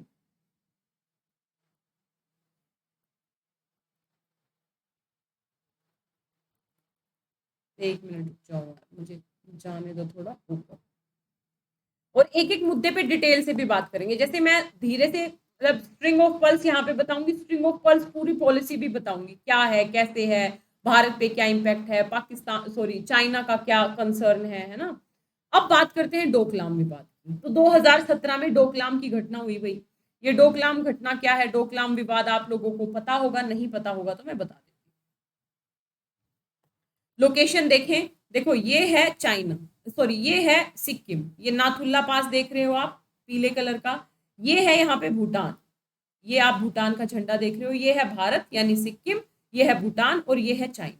ये यहां से ये चाइना है और ये है डोकलाम। अब चाइना क्या कर रहा था, यहाँ पे चाइना का एक एरिया है, यहां से लेके यहां तक सड़क बिछा रहा, यानी डोकलाम में सड़क का निर्माण कर रहा था। भारत ने क्या किया, यहाँ पे अपने सैनिक भेज दिए और इस सड़क निर्माण को रुकवा दिया और काफी तनातनी हो गई थी सीमाओं पे। यही है डोकलाम विवाद। अब ये डोकलाम विवाद हुआ क्यों था, इसके पीछे अपने अपने रीजन है भाई। चाइना अपनी स्ट्रेटेजिक सिचुएशन को मजबूत करना चाहता है। मान लो यहाँ पे अरुणाचल प्रदेश के आसपास चाइना की स्ट्रेटेजिक बढ़त है, नहीं, अक्साई चीन पे चाइना की बढ़त है भाई। अक्साई चीन ऊंचाई पे है, यदि इन फ्यूचर भारत के साथ युद्ध होता है तो चाइना मजबूत स्थिति में होगा यदि डोकलाम में भी वो अपनी अवसंरचनाओं का निर्माण करके यहाँ पे अपने नौसैनिक अड्डे वगैरह बसा ले तो भारत के लिए खतरा हो जाएगा ना, भारत की संप्रभुता के लिए पहला खतरा। दूसरा खतरा यहाँ से ना चिकन नेक होके गुजरती है। आप देखोगे कि हम जो नॉर्थ ईस्ट में प्रवेश करते हैं यहीं से, यदि चाइना का यहाँ पे कंट्रोल हो जाएगा तो हमारे नॉर्थ ईस्ट और मुख्य जो भूमि है उसके बीच में चाइना एक अवरोध बन के उभर सकता है। भारत के अपने खतरे थे इसके पीछे। अभी डोकलाम विषय पे बिल्कुल क्वेश्चन नहीं आएगा क्योंकि उस समय 2017 में करंट का विषय था। अब आपसे कभी नहीं पूछेगा डोकलाम क्या था, इसके क्या क्या मुद्दे थे, भारत पे क्या प्रभाव थे, नहीं। बस एक आइडिया होना चाहिए कि भारत और चाइना के बीच में 2017 में डोकलाम को लेके भी इशू हुआ। डोकलाम भूटान की भूभाग पर एक छोटा सा क्षेत्र है, भूटान के भूभाग पे, और इस भू क्षेत्र पे चाइना जब अपनी सड़क वगैरह बना रहा था तो भारत ने अपने सैनिक भेज के उस सड़क निर्माण को रुकवा दिया, क्योंकि यदि यहाँ पे चाइना आ गया तो भारत की संप्रभुता के समक्ष बहुत बड़ी चुनौती होगी। ठीक है, ये मैंने मैप में समझा दिया, ये आप फिर से देख लो। जैसे ये सिक्किम दिख रहा है आपको, ये आपको भूटान दिख रहा है, ठीक है, और यहाँ पे है ये डोकलाम। चाइना यहाँ से आके और यहाँ क्या कर रहा था, सड़क बना रहा था। भारत ने इसका विरोध किया और फाइनली चाइना ने जो निर्माण कार्य था उसको रोक दिया। अब जैसे देखो, यह विवादित भूमि पश्चिमी भूटान पर एक विरल जनसंख्या वाले पठारी क्षेत्र से इतने किलोमीटर दूर है, बिल्कुल याद नहीं रखना। यानी डोकलाम ये जो विवादित भूमि है ये पश्चिमी भूटान एरिया में है। आप देखोगे पश्चिमी भूटान एरिया में है, बिल्कुल क्लियर दिख रहा है। भूटान चीन के साथ कोई कूटनीतिक, भूटान के ना चीन के साथ कोई कूटनीतिक संबंध नहीं है। वह बीजिंग के साथ अपने संबंधों को ना नई दिल्ली के माध्यम से समन्वित करता है। यानी भूटान और चाइना के कोई कूटनीतिक रिश्ते नहीं है। ये इतना अंदर जाने की जरूरत नहीं है। 1890 में ग्रेट ब्रिटेन तथा चीन, सिक्किम, तिब्बत से संबंधित अभिसमय पर हस्ताक्षर किए गए, जिसमें चीन के तिब्बत क्षेत्र तथा सिक्किम के बीच सीमा की हदबंदी को स्वरूप दिया। चीन का दावा है कि भारत ने इस अभिसमय का उल्लंघन किया। बिल्कुल याद रखने की जरूरत नहीं। 2017 में क्या हुआ था, भारतीय सेना ने सड़क निर्माण जो चाइना की सेना कर रही थी उसको रोक दिया था। यह भारत की सिलीगुड़ी सीमा के बहुत नजदीक था और तीनों देशों के ट्राइन जंक्शन पे आधारित है, मतलब तीनों देशों की सीमाएं यहाँ पे मिलती हैं। ये भारत, ये चाइना और ये भूटान, ठीक है। इसका परिणाम दोनों देशों 73 दिन तक सैन्य टकराव चलता रहा। लगभग 73 डेज सैन्य टकराव चला दोनों देशों के बीच में। इसकी समाप्ति चीन तथा भारत की सैन्य टुकड़ियों को वहां से पीछे हटाए जाने के पश्चात 2017 में हुई। यानी फाइनली चीन की सेनाएं भी पीछे हटी, भारत की सेनाएं भी पीछे हटी, तब जाके इस विवाद का समाधान हुआ। भूटान के अनुसार चीन द्वारा बनाई जा रही सड़क डोकलाम शहर से चलकर जेम्पलेर स्थित भूटानी सैन्य कैंप तक पहुंचेगी। इसका हमें कोई जरूरत नहीं। आपको डोकलाम विवाद समझ में आया क्या है? यानी भूटान का एक पश्चिमी क्षेत्र में एक स्थान है जहां पे चाइना अपनी अवसंरचना का निर्माण कर रहा था। क्योंकि ये भारत की संप्रभुता के प्रतिकूल था, चाहे नॉर्थ ईस्ट का मुद्दा हो, चाहे चाइना की स्ट्रेटेजिक अवस्थिति हो जाए भारत के पास में, है ना, तो भारत ने क्या किया, उसका विरोध किया और अपनी सेना को चाइनीज सेना के समकक्ष खड़ा किया। और लगभग 73 दिन के विवाद के बाद दोनों सेनाएं पीछे पीछे हटी और जो डोकलाम का विवाद था वो शांति प्रिय तरीके से निपट गया, है ना। भारत का ये तर्क था कि दोनों देशों के बीच 2012 में एक समझौता हुआ था कि भाई ये समझौता हुआ था कि चीन, भारत तथा भूटानी पठार पर स्थित डोकलाम क्षेत्र की स्थिति का अंतिम निर्धारण तीनों आपस में विचार विमर्श करके करेंगे। ये भारत है, ये चाइना है, ये भूटान है, तो भाई तीनों मिलके करेंगे। आप दोनों मिलके नहीं कर सकते। भले ही भूटान भी आपको स्वीकृति दे देगा ना तो हम उसका विरोध करेंगे क्योंकि ये हमारी संप्रभुता के खिलाफ है। यानी डोकलाम पे यदि कोई भी निर्माण करना होगा तो तीनों देश मिलके संयुक्त डिसीजन लेके इसको करेंगे। भूटान के विदेश मंत्रालय ने 1988-1998 की शांति बहाल रखने किसी भी समझौते भूटान के उसने भी इसको प्रत्यक्ष उल्लंघन बताया था। चीनियों ने इसका प्रत्युत्तर देते हुए नाथुल्ले दर्रे से होकर, और फिर इसका प्रत्युत्तर दिया था चीनियों ने, क्या किया था, नाथुल्ले दर्रे से होकर जो कैलाश मानसरोवर की यात्रा होती है ना उसको रोक दिया था। और साथ ही चाइना के जो एक मंत्री थे उन्होंने ये बेसिकली चेतावनी दी थी कि भारत भूल गया है क्या 1962 के युद्ध को। तो भारत के रक्षा मंत्री ने भी कहा था कि भारत 1962 वाला भारत नहीं है अब। तो दोनों के बीच में तनातनी का लेवल बहुत ज्यादा बढ़ गया था 2017 में डोकलाम विषय को लेके। भारत के लिए डोकलाम पठार को सुरक्षित रखना सिलीगुड़ी गलियारे के लिए आवश्यक है, क्योंकि यह गलियारा देश को सुदूर पूर्वोत्तर राज्यों से जोड़ता है। यानी पूर्वोत्तर के संरक्षण के लिए, पूर्वोत्तर से मुख्य भूमि के जुड़ाव के लिए ये बहुत जरूरी था, है ना। तो चाइना अगर यहाँ पे अवस्थिति दर्ज करा लेता है तो इस रास्ते को अवरुद्ध कर सकता है। भाई हमारे पास जाने का क्या रास्ता है, पूर्वोत्तर जाने का यही रास्ता है, सिलीगुड़ी वाला रास्ता है, तो इसको अवरुद्ध कर सकता था। तो इसलिए भारत के लिए जरूरी था रोकना। भारत ने कहा कि चीनी सड़क परियोजना से गलियारे तक उसके पहुंच को खतरा है, जबकि चीन ने प्रश्न उठाया कि बीजिंग तथा भूटान के बीच किसी मुद्दे पर भारत को अपनी राय रखने का क्या हक है। 2017 को दोनों सेनाओं के पीछे हट जाने के साथ ही संकट कुछ समय के लिए भले ही टल गया हो, किंतु भविष्य में ये विवाद फिर से भड़क सकता है। तो इस विवाद के शांतिपूर्ण समाधान के लिए भी दोनों देशों को क्या करना चाहिए, मिलकर प्रयास करना चाहिए। डोकलाम मुद्दा समझ में आया, फिर से समझ लो। कहाँ है लोकेशन पता लग गई, यहाँ है भारत, यहाँ है चाइना, यहाँ है क्या आपका भूटान, यहाँ है डोकलाम। चाइना यहाँ पे सड़क बना रहा था। चाइना की यदि यहाँ पे अवस्थिति आएगी तो आप देखोगे हमारा जो पूर्वोत्तर चिकन नेक बोलते हैं ना, यहाँ पे सीधा कंट्रोल हो जाएगा चाइना का।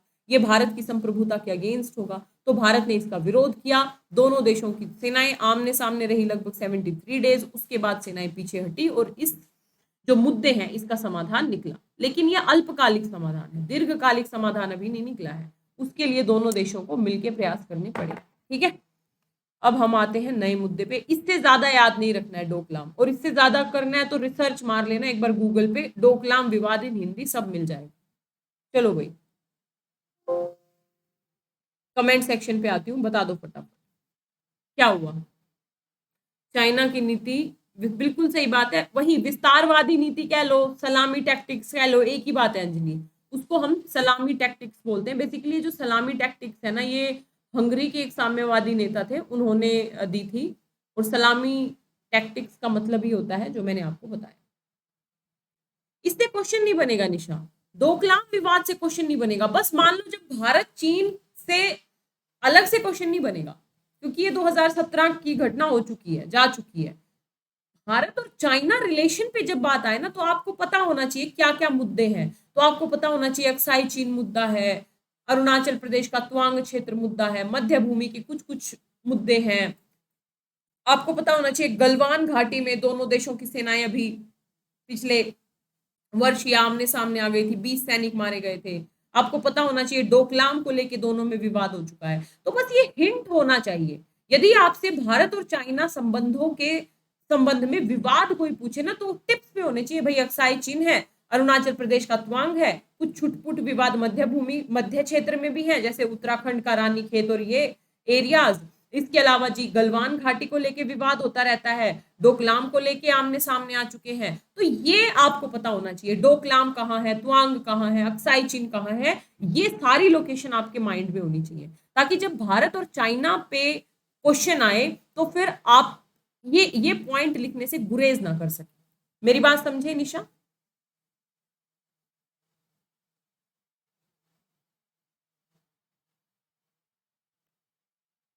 आंसर क्वेश्चन अमिताभ यहां से नहीं आएगा।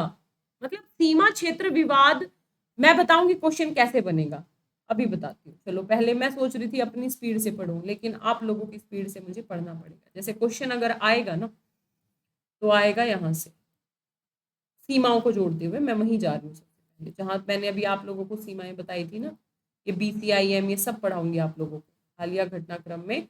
जहां मैंने आप लोगों को भारत चीन सीमा विवाद बताया, वहां पे वर्तमान गतिरोध के संभावित कारण क्या है। जैसे क्वेश्चन बनेगा, क्वेश्चन लिखो, चलो फटाफट क्वेश्चन लिखो इसी बात पे। भारत चीन सीमा विवाद, भारत चीन सीमा विवाद के अलग अलग आयामों को स्पष्ट करते हुए, भारत चीन सीमा विवाद के अलग अलग आयामों को स्पष्ट करते हुए ये बताएं कि भारत और चीन सीमा विवाद, भारत चीन सीमा गतिरोध जो बढ़ रहे हैं उनके कारण क्या है। क्वेश्चन इस तरीके से आएगा। अकेले सीमा विवाद पे क्वेश्चन बन ही नहीं सकता, टैग उसके साथ कुछ जुड़ के आएगा। जैसा कि ये क्वेश्चन बना, लिखा भारत चीन सीमा विवाद, क्या बोला है मैंने, लिख लिया? किसी बच्चे ने लिखा है भाई, बताओ फटाफट। किसी बच्चे ने लिखा? मैं खुद भूल गई क्वेश्चन देके। लिख दिया? क्या लिखा है, कोई बताएगा मुझे? हैंड रेज कर लो, कौन बताएगा? मैं स्पीकर ऑन कर देती हूँ 1 मिनट के लिए। स्पीकर ऑन ही है कोई? मैम भारत चीन विवाद के अलग अलग आयाम। मैं बताऊं? हाँ हाँ बच्चे बताओ।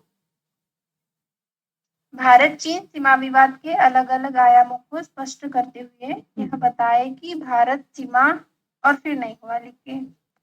ये भारत चीन सीमा के गतिरोध के संभावित कारण क्या है, ठीक है? भारत चीन सीमा विवाद के संभावित कारण क्या है, तो लिख लिया भाई सबने? अभी कोई बच्चा दे देना ग्रुप पे।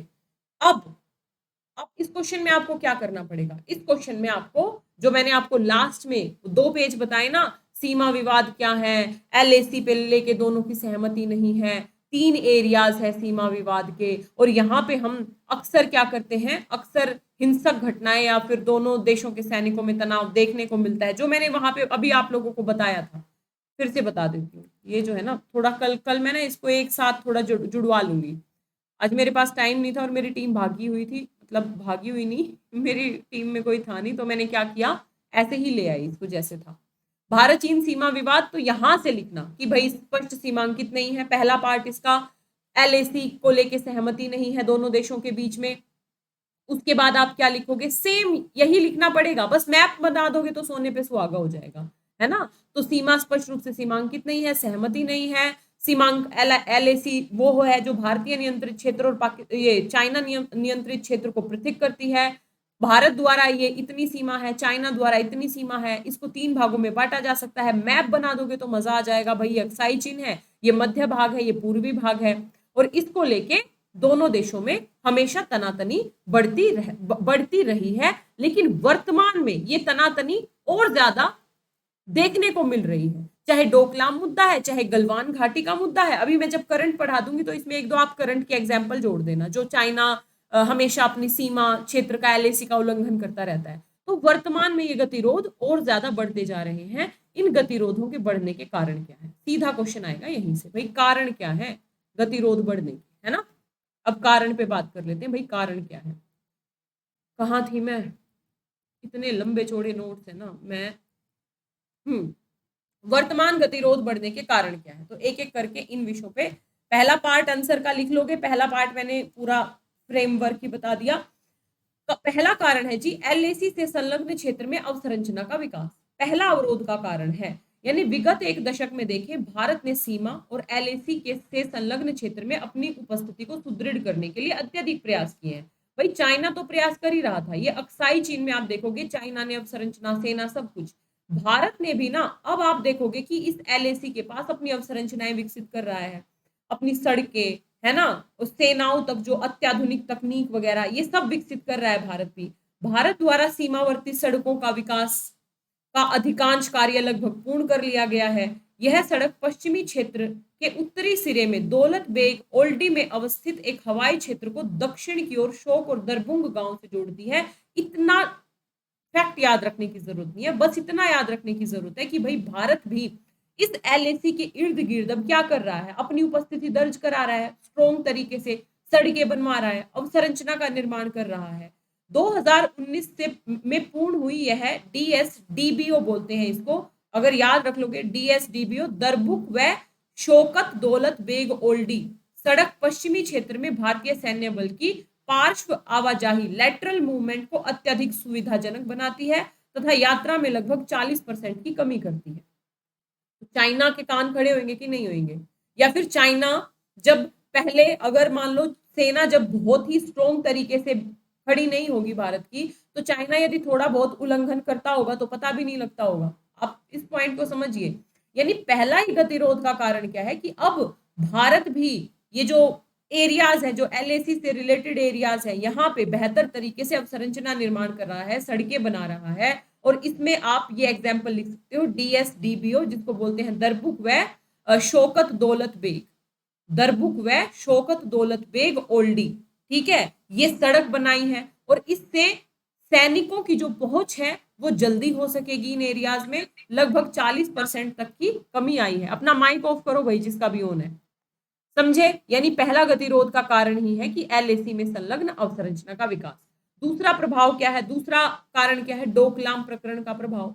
एक व्यापक संदर्भ में मौजूदा विवाद के लिए 2017 के डोकलाम में हुए चीन भारत गतिरोध को भी उत्तरदायी माना गया है। भारत के कड़े विरोध ने चीन को भारत चीन भूटान के त्रिसंगम पर ट्राई जंक्शन पर एक सड़क विस्तार करने से रोक दिया था। तो इसलिए भी चाइना यहां पे रोक दिया। तो ये चाइना ना अब दूसरे दूसरे क्षेत्रों में क्या कर रहा है, अपना घुसपैठ वगैरह का काम करता है, जिसके जैसे गलवान घाटी में घुसपैठ की रिसेंटली चाइना ने। और आप देखोगे कि अक्साई चीन के एरियाज में 2-3 एरियाज हैं जिसमें गलवान घाटी है, और अभी मैं करंट में पढ़ाऊंगी आप लोगों को, तो वहां पे विस्तार कर रहा है। क्यों? क्योंकि डोकलाम प्रकरण का भी प्रभाव है कि भाई भारत ने हमको रोका, ठीक है हम दूसरी जगह विस्तार करेंगे, चाइना टिकने वाला तो है नहीं। तो एक रीजन है भारत अवसंरचना का विकास कर रहा है एलएसी एरियाज में, दूसरा डोकलाम प्रकरण का प्रभाव है, इसलिए भी विवाद और ज्यादा बढ़ रहे हैं। तीसरा, जम्मू और कश्मीर का पुनर्गठन भारत ने कर दिया। आपको पता है 370 खत्म कर दी, और 370 खत्म करने के बाद एक तरीके से इनको यूटी बना दिया। इससे पूर्व चीन ने लद्दाख को एक नए संघ राज्य क्षेत्र के रूप में संगठित किए जाने का विरोध किया था। भारत पर एलएसी के संदर्भ में एक पक्षीय परिवर्तन करने का आरोप लगाया, और चाइना को ये राज नहीं आया कि भाई भारत पूरी संरचना में, मतलब लद्दाख के कुछ एरियाज पे चाइना अपना कंट्रोल मानता है ना, और लद्दाख को हमने बना दिया यूटी अपनी मर्जी से। तो चाइना ने इसके प्रत्युत्तर में भी विरोध दर्ज कराया था कि भाई आप एक तरफा कार्यवाही के माध्यम से प्रशासनिक बदलाव कैसे कर सकते हो। ठीक है, तो 3 मुद्दे हुए। भारत ने जो जम्मू कश्मीर का पुनर्गठन किया वो भी एक मुद्दा है विवाद बढ़ने का। अगला, कोविड 19 के कुप्रबंधन पर चीन के विरुद्ध वैश्विक प्रतिक्रिया। भाई चाइना ने, सॉरी, विश्व ने चाइना को दोषी माना कोविड 19 के प्रसार का, कि भाई चाइना ने प्रतिकारी एक तरीके से कंट्रोल करने की नीतियां नहीं अपनाई, विश्व को आगाह नहीं किया, या विश्व स्वास्थ्य सभा में कोरोना वायरस की उत्पत्ति की निष्पक्ष जांच की मांग हेतु भारत ने भी समर्थन किया था। तो चाइना और चिढ़ गया, अच्छा हमको मान रहे हो दोषी। तो सारे रीजन मैटर करते हैं कहीं ना कहीं। अच्छा आप हमको वहां दोषी मान रहे हो, हम आपको सीमा पे बताएंगे। तो कोविड 19 के कुप्रबंधन में चाइना के विरुद्ध वैश्विक प्रतिक्रिया में भारत ने भी समर्थन किया था चाइना के विरुद्ध प्रतिक्रिया का। अगला, नई चीनी आक्रामकता का संकेत। आप देखोगे भारत चीन सीमा पर चीन की आक्रामकता उसकी निम्नलिखित गतिविधियों से भी संबंध है।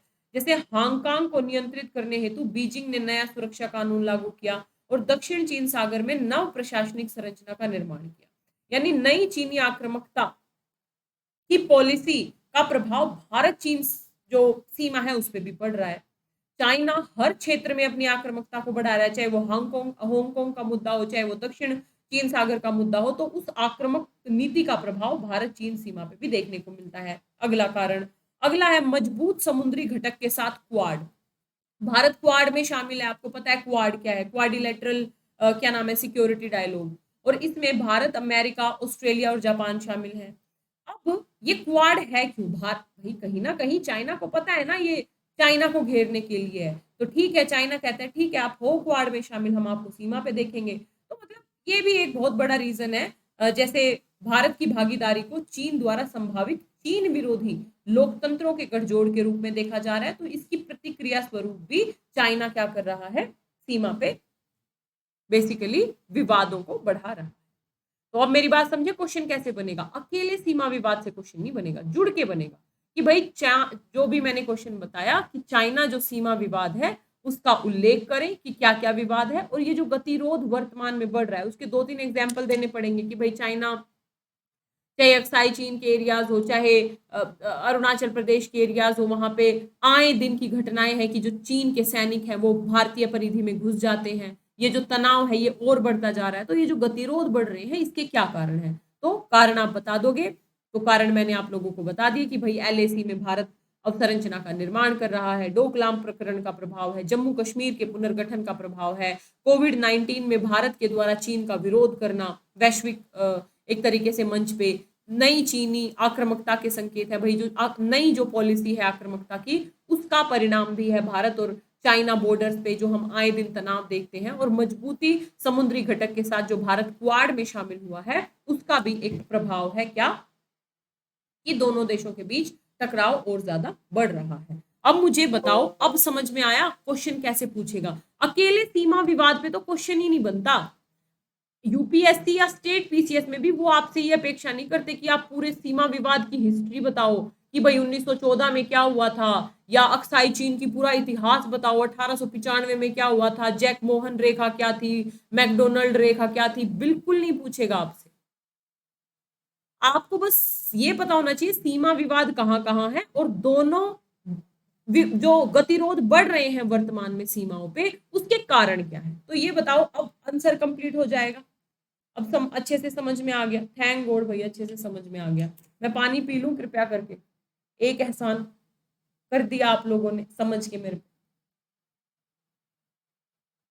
कंक्लूजन शालू, इसमें कंक्लूजन ऐसे लिखेंगे कि भाई ठीक है, वर्तमान में सीमा विवाद देखे जा रहे हैं, लेकिन सीमा विवाद किसी भी विषय वस्तु का सॉल्यूशन नहीं है। यहाँ पे दोनों देशों को शांतिपूर्वक नीति के साथ आगे बढ़ना चाहिए, और एक मानचित्र के माध्यम से सीमा के अंकन की जो प्रोसेस जो चल रही है, जो वार्ता का दौर चल रहा है, उसको और ज्यादा प्रगतिशील या उसको और ज्यादा सक्रिय तौर पे आगे बढ़ाना चाहिए, ताकि सीमाओं के विवाद का जो निपटारा है वो शांतिपूर्वक तरीके से हो सके। ठीक है, इस तरीके से हमको एक पॉजिटिव कंक्लूजन लिखना है। ठीक है,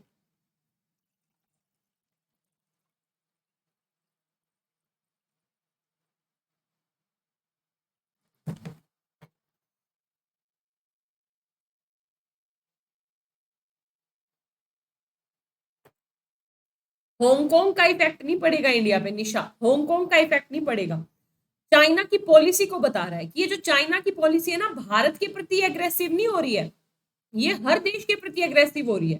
चाहे हांगकांग के प्रति एग्रेसिवनेस देख लो, चाहे दक्षिण चीन सागर के प्रति एग्रेसिव देख लो, तो ये जो चीन की आक्रामक नीति है ना, इस आक्रामक नीति का भारत पे प्रभाव पड़ता है। ये यहाँ पे ये बताना चाह रहा है निशा, समझे मेरी बात को। यहाँ पे हांगकांग से भारत को नहीं जोड़ रहा है, यहाँ पे बस ये बोल रहा है कि भाई ये जो आक्रामक, ये जो विस्तारवादी नीति है, जो हमें हांगकांग में भी दिख रही है, दक्षिण चीन सागर में भी दिख रही है, वही नीति हमको भारत और चाइना सीमा पे भी दिख रही है। ठीक है, हांगकांग का असर नहीं बता रहे हैं यहाँ पे। ठीक है, ठीक है, मैं सबसे पहले तो ना माइक ऑफ कर दूं, आप लोग पीछे से क्लेश कर देते हो, क्लेश। चलो भाई, अब अगला टॉपिक देखते हैं। ये मैं आप लोगों को बता ही चुकी हूँ दोनों के मध्य क्या क्या प्रयास हो चुके हैं, तो एक दो प्रयास याद रख लेना। 1993 में समझौता हुआ, फिर 1996 में विश्वास बहाली, ये मैंने वहां पे चार्ट में भी बताया था, फिर 2005 में क्रियान्वयन के साधनों हेतु प्रोटोकॉल, और 2012 में एक कार्यकारी तंत्र की स्थापना, और 2013 में सीमा रक्षा सहयोग समझौता। यानी ये प्रोग्रेस हुई है भारत चाइना संबंधों में। ठीक है, अब मेरे ख्याल से अब हम दूसरे मुद्दे पे आते हैं।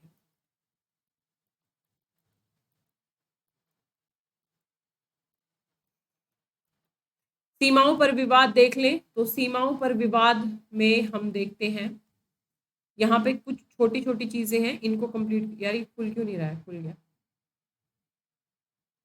देखो, सबसे पहले लद्दाख क्षेत्र में है चुमार डेमचोक क्षेत्र।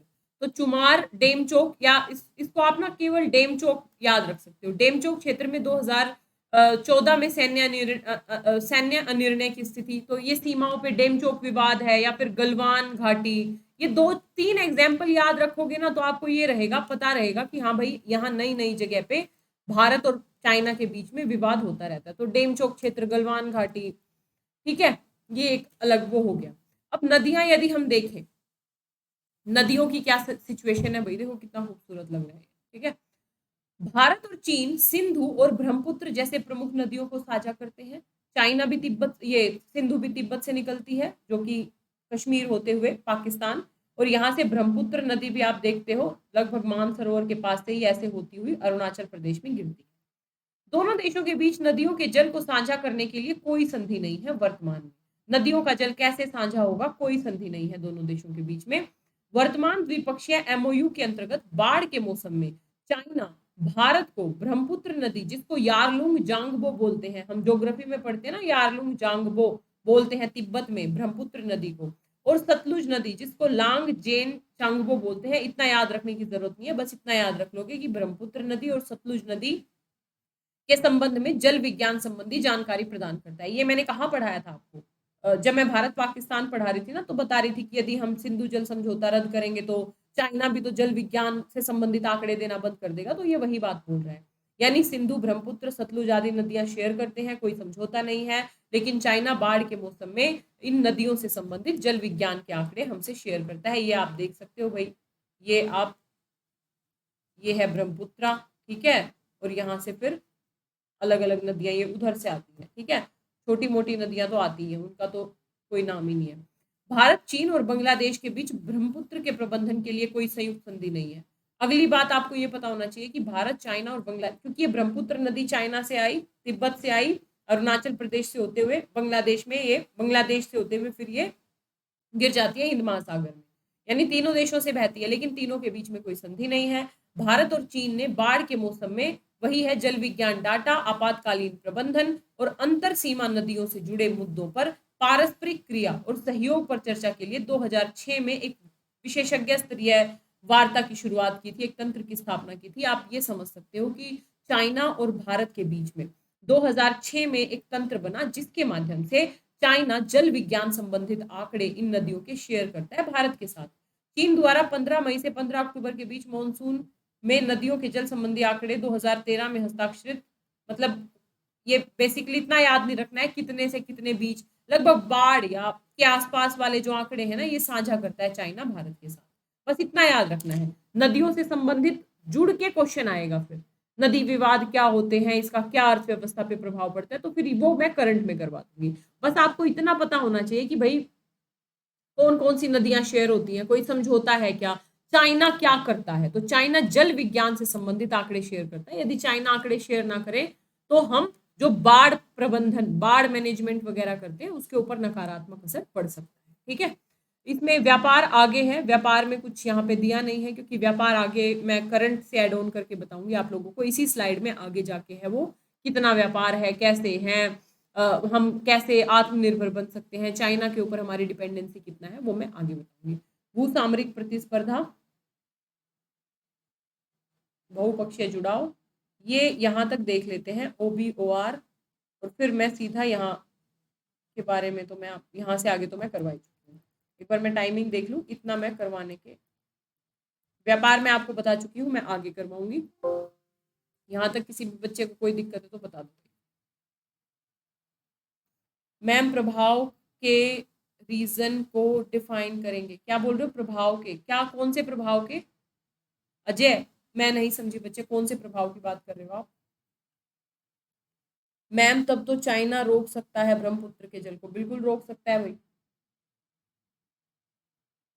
ब्रह्मपुत्र नदी पे बांध बनाने की भी बात हो रही थी, और बांध सबसे ज्यादा खतरनाक हो रहा है, ठीक है। जल आपने थोड़ा बहुत रोका, प्रभाव पड़ा, लेकिन मान लो बांध बना दिया और युद्ध की स्थिति में पूरा बांध खोल दो, जल ही जल, जल ही जल। अब हम बाढ़ से लड़ेंगे कि सैनिक युद्ध से लड़ेंगे, है ना। तो बहुत सारी सिचुएशंस तो होती हैं, जो खासकर जो निचले राष्ट्र होते हैं ना, निचले का मतलब जो नदी प्रवाह की निचले धारा में पड़ते हैं, उनको थोड़े से खतरे तो होते ही हैं। इसलिए सिंधु जल समझौते पे हम बहुत ही नेगेटिव रुख नहीं अपना सकते, है ना, क्योंकि फिर वही है ना, जिनके घर शीशे के हो वो दूसरों के घर पे पत्थर कैसे फेंक सकते हैं, उनके घर पे भी तो पत्थर फेंक सकते हैं ना, फिर वो वाला एंगल भी आ जाता है, ठीक है।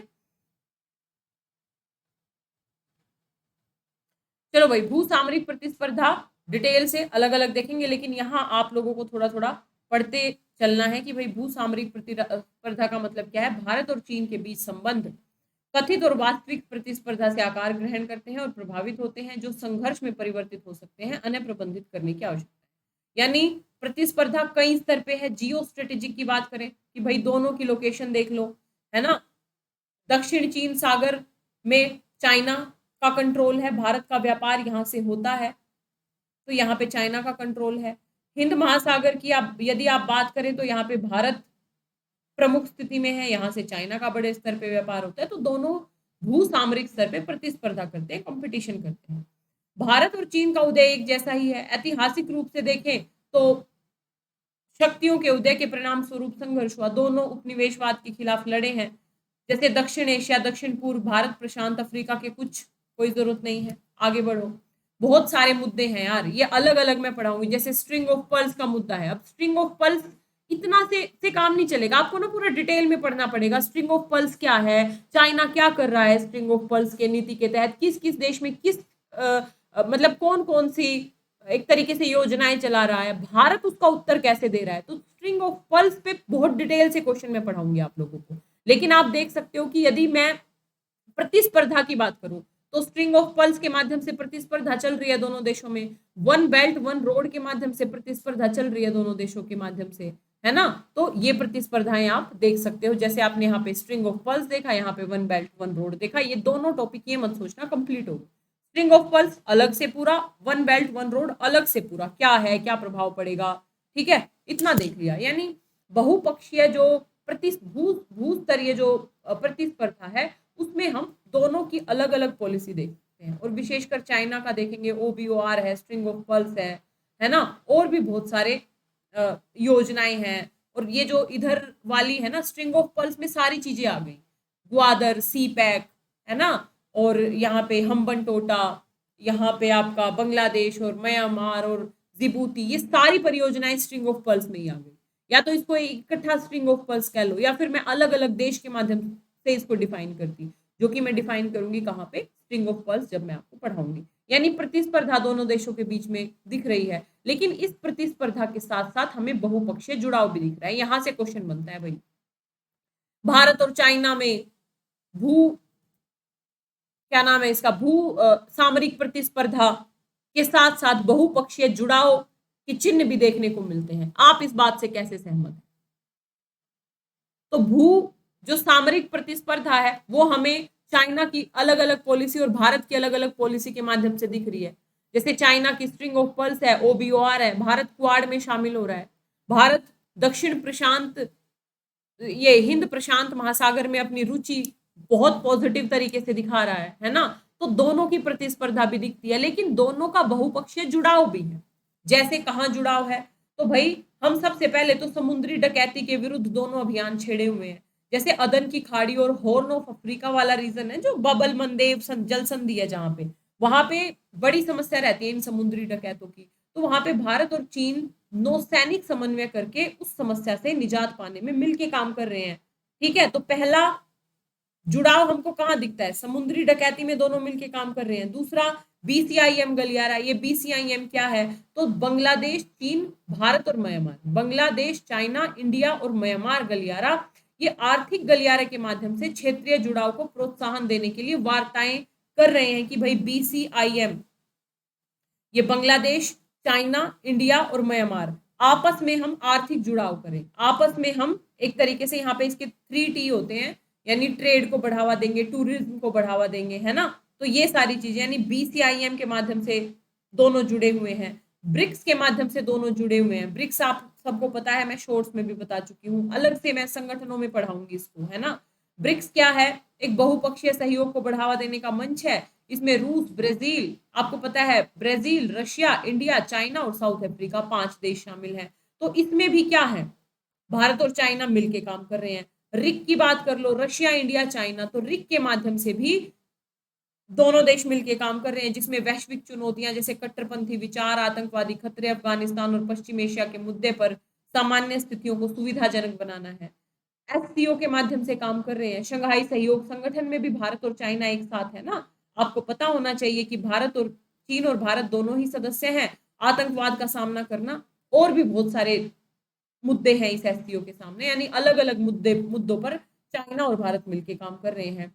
AIIB, ये सारे संगठन याद होने चाहिए आपको, अलग से तो हम पढ़ेंगे ही, लेकिन ये सारे संगठन जब हम भारत चाइना की बात करें ना, सीधा सीधा क्वेश्चन बन जाए, भारत चाइना के बीच में आप प्रतिस्पर्धा देखने के साथ साथ बहुपक्षीय जुड़ाव देखते हैं, तो आप जब तक ये एग्जाम्पल नहीं लिखोगे ना, तब तक आपको नंबर नहीं मिलेंगे IR में। IR में आपको कुछ फैक्चुअल चीजें बतानी होती है।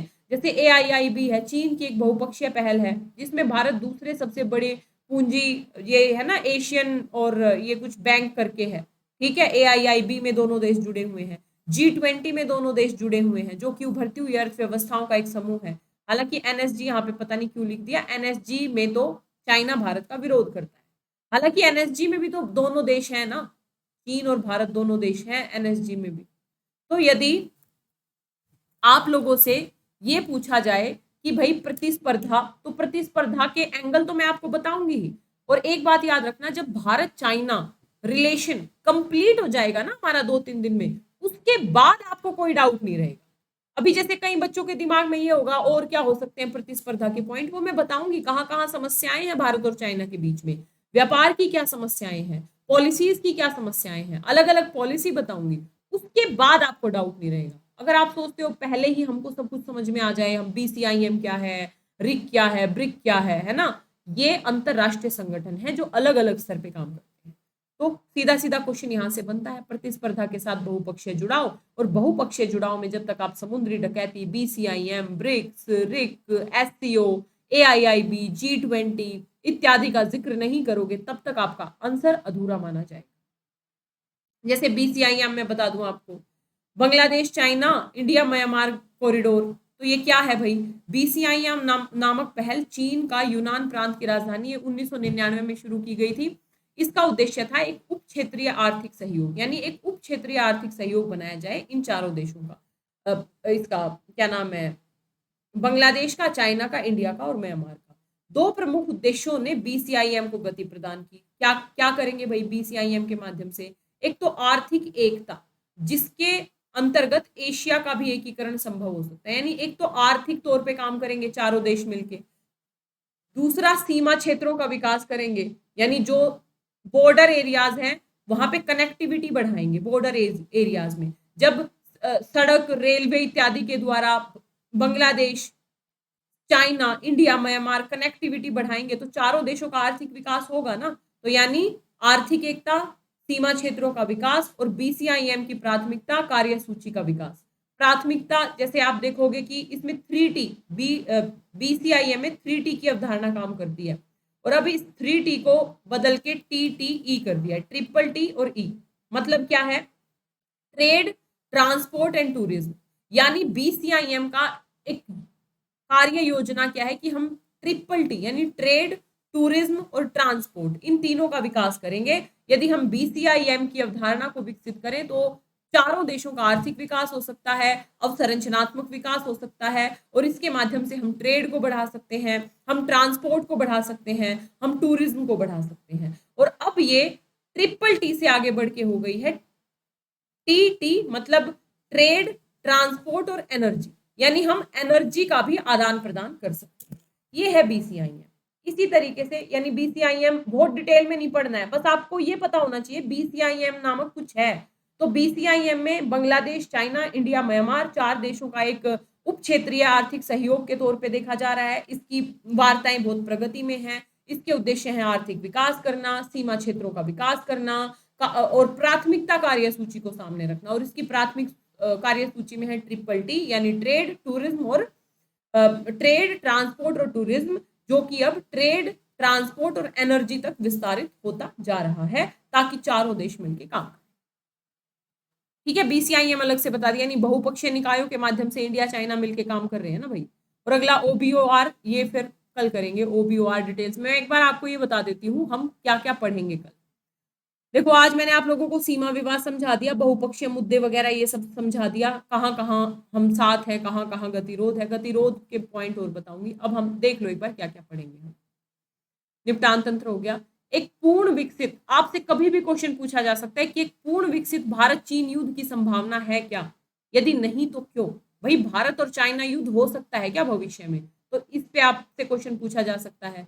भारत और चीन के बीच अन्य मुद्दे जो मैंने बता रही थी ना, कहाँ कहाँ संघर्ष के मुद्दे हैं, तो बेल्ट एंड ये रोड इनिशिएटिव है, हिंद महासागर में चाइना की बढ़ती मौजूदगी है, नदी जल विवाद है, दक्षिण एशिया में चाइना की उपस्थिति है, व्यापार असंतुलन है, पाकिस्तान को चाइना का समर्थन है। यानी जब संघर्ष वाले मुद्दे आएंगे, यदि मैं ये क्वेश्चन बताऊं कि दोनों देशों के बीच संघर्ष भी बढ़ रहा है और सहयोग भी बढ़ रहा है, तो संघर्ष में आपको ये सारे पॉइंट बताने पड़ेंगे, जितने भी पॉइंट है, BRI है, हिंद महासागर है, नदी जल विवाद है, दक्षिण एशिया में उपस्थिति है, व्यापार में असंतुलन है, चाइना का पाकिस्तान को समर्थन है, और सहयोग में क्या बताना पड़ेगा, सहयोग में फिर वो सारे संगठनों में कैसे मिलजुल के काम कर रहे हैं भारत और चाइना, है ना। फिर मैं बताऊंगी कहाँ कहाँ क्या गुल खिला रहा है चाइना, किस किस देश में, ठीक है, चीन के हित क्या हैं, आगे की राह क्या हो सकती है, आर्थिक उपाय क्या क्या किए जा सकते हैं, है ना। और नेपाल का क्या एंगल है भारत और चाइना के बीच में, कि भाई सुर्खियों में क्यों, चीन नेपाल के साथ जो निकटता बढ़ा रहा है, चीन को क्या क्या लाभ हैं, भारत के लिए क्या निहितार्थ हैं, चाइना और नेपाल की एकता के, और आगे की राह क्या हो सकती है, यानी हमारी पॉलिसी क्या हो सकती है। ठीक है, उसके बाद ये कुछ ये वाला